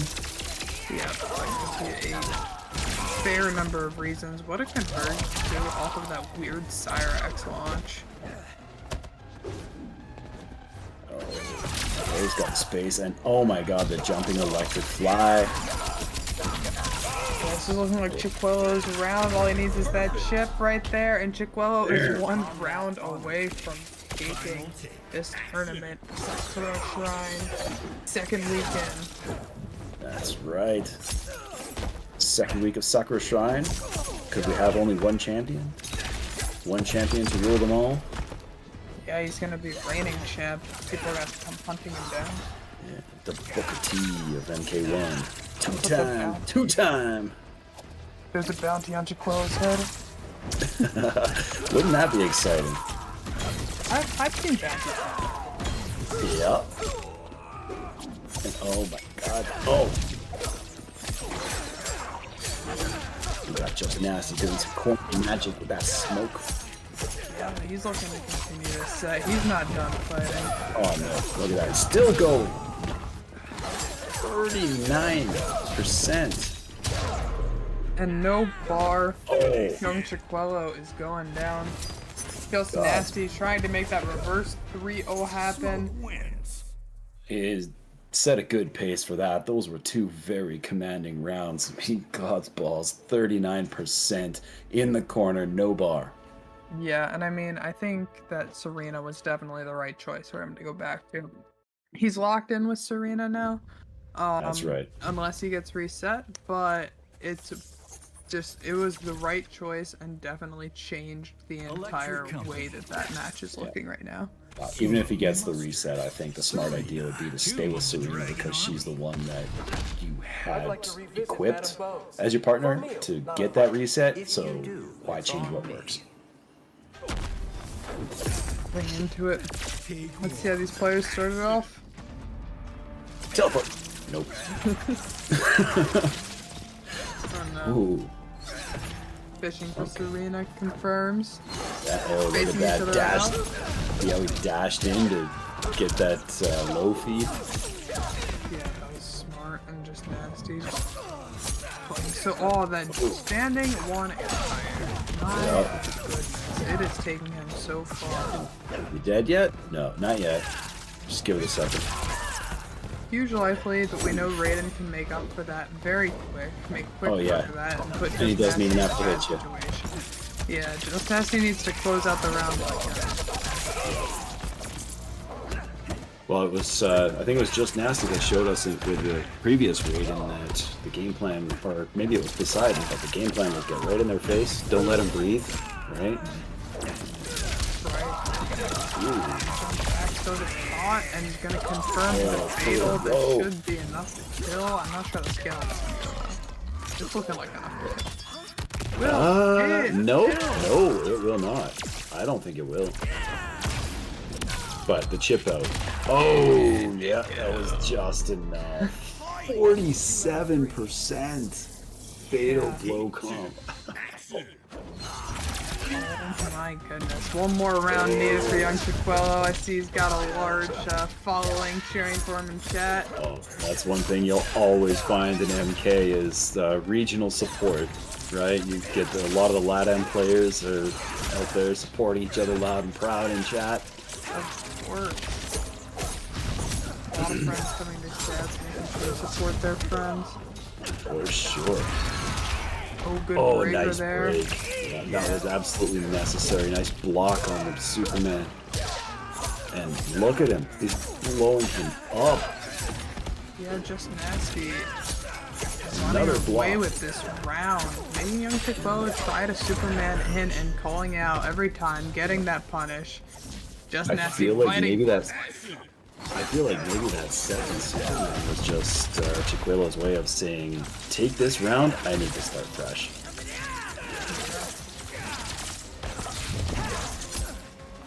Oh, smokes through the projectiles. We got the throw. Also gonna get the extra damage with that Serena throw, getting 120 instead of 110. Are you serious? Yeah, cameo throws, generally not all of them do more than your character throws do. Oh, okay, so forward throw does more than the back throw. But that's not true for every cameo. Oh, okay. It's not enough that Serena gives you an extra 100 health. No, it also gets an extra 1% damage. Oh, there we go. We got all the traditional kung fu moves. I love watching that. Serena fishing for that confirm again. Tries to jump, gets caught by the lightning. Oh, the Oh. air to air. Yeah, and the fact that he caught a down one on that on landing. YoungChicuelo gonna use the clip it. It wasn't enough, but then he uses the Superman, gonna close it out. You have your two-time champ. Two-time champ YoungChicuelo here running the Raiden Cyrax. Oh wow, such a meta pairing.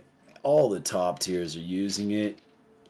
Might sub out Raiden for Baraka, but Raiden is the one you saw take it here tonight, folks. YoungChicuelo not losing many games. If I think it was just that one to Just Nasty, Yeah. No, but Just Nasty really made him work for it. he did. Just Nasty definitely had that play of the night, though, with the read and the teleport earlier. I'm sure that we'll see Saki posting that clip to TikTok for sure. Make sure you follow the TikTok, everybody. The TikTok, the YouTubes, the Twitch. Yeah, the TikTok, the YouTube, the Twitch, the Twitter. the Get it all Instagram or done. whatever's out there, right? Threads. The Saki fans. Yeah, exactly. But thank you so much for joining us tonight as well. I hope you guys had as good of a time as we did getting to commentate these matches. What a Oh crazy man, tournament. it was such an amazing time. Ms. Mystiques, it has been an absolute pleasure finally getting to work with you. You've Yeah, been it's making been so waves in the great. commentary scene, and I actually feel like I didn't deserve this seat, and I'm in my own house. That is just not true, Amber, because you and I both know that you have commentated offlines and onlines and you work so hard in commentary. I felt lucky to get to commentate with you tonight. I was super excited when Saki like messaged me and she's like, "Yeah, your co-commentator is Amperflex." I was like, "Let's go. I've been waiting for it." Well, I And it's been so appreciate that. great. And I'm glad you mentioned Saki because, as much as we appreciate calling the action for all these wonderful people in chat tonight and working together as we have been, the one person that we really need to thank and chat, we need you to throw it out there too. Let's see an SST in chat. Saki Sakura TV for putting this event on, hosting these sweaty players, great sets, and giving us the opportunity to call this action for you. Let's see the SSTs in chat, folks, because I am absolutely excited that I was asked to be back here once again. Yeah. Hi everyone! Thank you so much, everyone, for the support. Thank you, Miss Meeseeks and Amper, for being such amazing commentators. You are all just like killing it. Before we send the raid over to Stacy, because her tournament is still going on, we are just like a couple of announcements. I did do exclamation point tourney, so anybody who competed tonight or interested in competing next week, signups are already open. It will be a starting $25 prize pool. Thank you to everyone who actually contributed as well. We actually got the pot to $51, which is awesome. So you're helping these players get a little bit more to go home with. So I really, really appreciate it. With that being said, in addition to that, tomorrow is our subathon. So 10 a.m. we're going to be doing a 12-hour subathon. That 12 hours is basically dedicated to raising more money for the prize pool, as well as funding some trips for both ECT as well as for more majors and events coming up. Since I moved to my own apartment, I'm going to be doing subathons a little bit more often. But thank you again, everyone, for tuning in. This is already up on YouTube, so we'll clean it up so that it looks as pristine as possible, and then we'll have individual matches set up later on. Thank you again, and we will see you all next week and tomorrow.